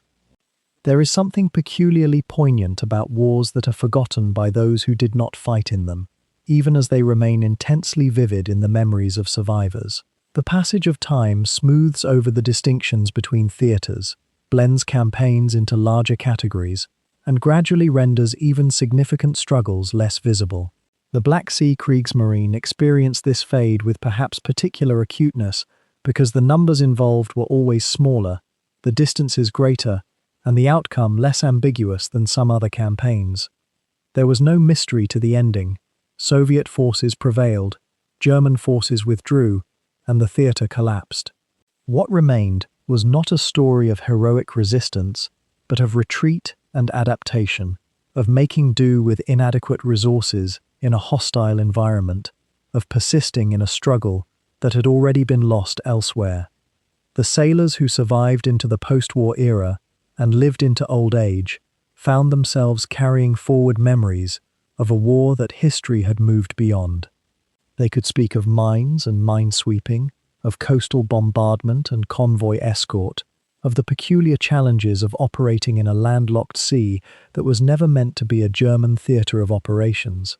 But their testimony, however vivid and accurate, remained marginal to the larger historical narrative. Their experience was real and significant to them, but to the broader world it was a detail, a curiosity, a minor note in a much larger and more terrible composition. It is difficult to say precisely when the Black Sea forgot that a war had ever touched it. Perhaps it was the morning after the last German vessel slipped beyond the horizon. Perhaps it was years later, when the rust began its slow work on abandoned anchors in shallow harbours. Or perhaps the sea itself never forgot at all, and only we, who walk on land and measure time by seasons, allowed the memory to drift like a sinking ship into the darker depths. The waters that had carried so much weight, the iron hulls, the fear, the desperate calculations of men who knew they were fighting a losing tide, those waters eventually returned to something like stillness. The minefields were gradually cleared. The wrecks settled into their final resting places, becoming part of the seafloor's dark museum, tumbled over by currents that cared nothing for the flags they once flew or the crews they once held. There are divers now, sometimes, who visit those depths and find the remains of vessels whose names appear in almost no history books. A minesweeper here, a torpedo boat there, a transport that carried supplies to Crimea and never came home. The metal has become brittle, the wood has become sediment, the water has become memory. The men who served in those forgotten flotillas scattered across the years of after-war. Some returned to the Danube ports from which they had departed, older and diminished by what they had seen. Some remained in Soviet camps, imprisoned in a conflict that lasted longer in captivity than it ever did upon the waves. Some settled in towns along the sea they had briefly fought over, choosing to live out their remaining years in the presence of that water, as if proximity to it might somehow reconcile what they had done there or what had been done to them. The letters they wrote home, those that survived, speak often of the strangeness of the posting, the peculiar isolation of being a German sailor in a sea Germany did not border, the constant awareness that they were far from home, fighting a war that felt somehow borrowed or mistaken. One sailor wrote to his wife that the Black Sea had a different feel than the Atlantic, darker and closer, as though the land pressed in on all sides and the water was never quite its own thing. Perhaps he was simply homesick. Perhaps there was something true in his words as well. The coastal towns that had endured bombardment and siege slowly rebuilt themselves. Sevastopol rose again. Odessa resumed its rhythms. The harbours that had been filled with military vessels eventually returned to commerce. Fishermen cast their nets where warships once moved in careful formations. Merchants sailed where supply convoys had travelled under constant threat. The work of reconstruction is never spoken of in the history of the Kriegsmarine, but it is perhaps more important than the battles themselves. It speaks to the resilience of places and the way even terrible things eventually pass away and become something else entirely. The scars on the landscape healed. The scars on the people took longer, or perhaps they never fully healed at all. We cannot know what private calculations haunted the minds of those who had lived through those years. The Black Sea itself remains largely unchanged. Its waters are still confined by the same coasts. Its currents still flow the same way they always have. The Turkish Straits still form the narrow passage between it and the wider world. The climate still brings storms in winter and heat in summer. The sea still knows nothing of the nationalism and ideology that brought fleets to its surface. It has absorbed countless wars and will absorb countless more. It is, in its patient indifference, one of the oldest and most democratic things we know.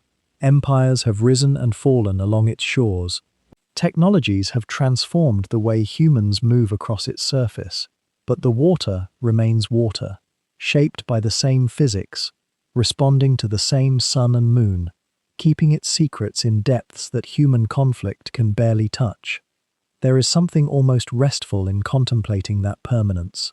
The war in the Black Sea, which seemed so urgent and consequential to those who fought it, which involved such careful logistics and strategic thinking and daily risks to human life, eventually became something that mattered almost not at all to the sea itself.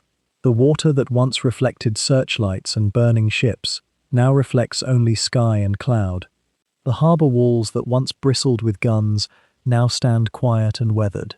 The stories that were told with such intensity during those years grew quieter with each passing decade, until they were stories told only in specialized histories read by a handful of scholars, until they became nearly invisible to the broader narrative of the war itself. And yet those stories exist, and in the telling of them across these hours, perhaps we have given them a moment of the attention they deserve. The men who served in that theatre, whose names are recorded only in military documents or local memorials that few now visit, were human beings living through circumstances of extraordinary strangeness. They were young mostly, far from home, doing work that required both technical skill and a kind of willful forgetting. They were cooperating with allies they could not fully trust. They were losing a war they perhaps suspected they could not win. They were living their lives moment by moment, watching for mines beneath the surface, listening for the sound of approaching aircraft, writing letters home that would take weeks to arrive, eating poor food from small galleys, sleeping in cramped quarters, waking to routine and danger in a place that never quite felt real. And the Black Sea, through all of this, remained itself. It is there still, on whatever night you read or listen to these words. It still laps against its shores. It still reflects the stars.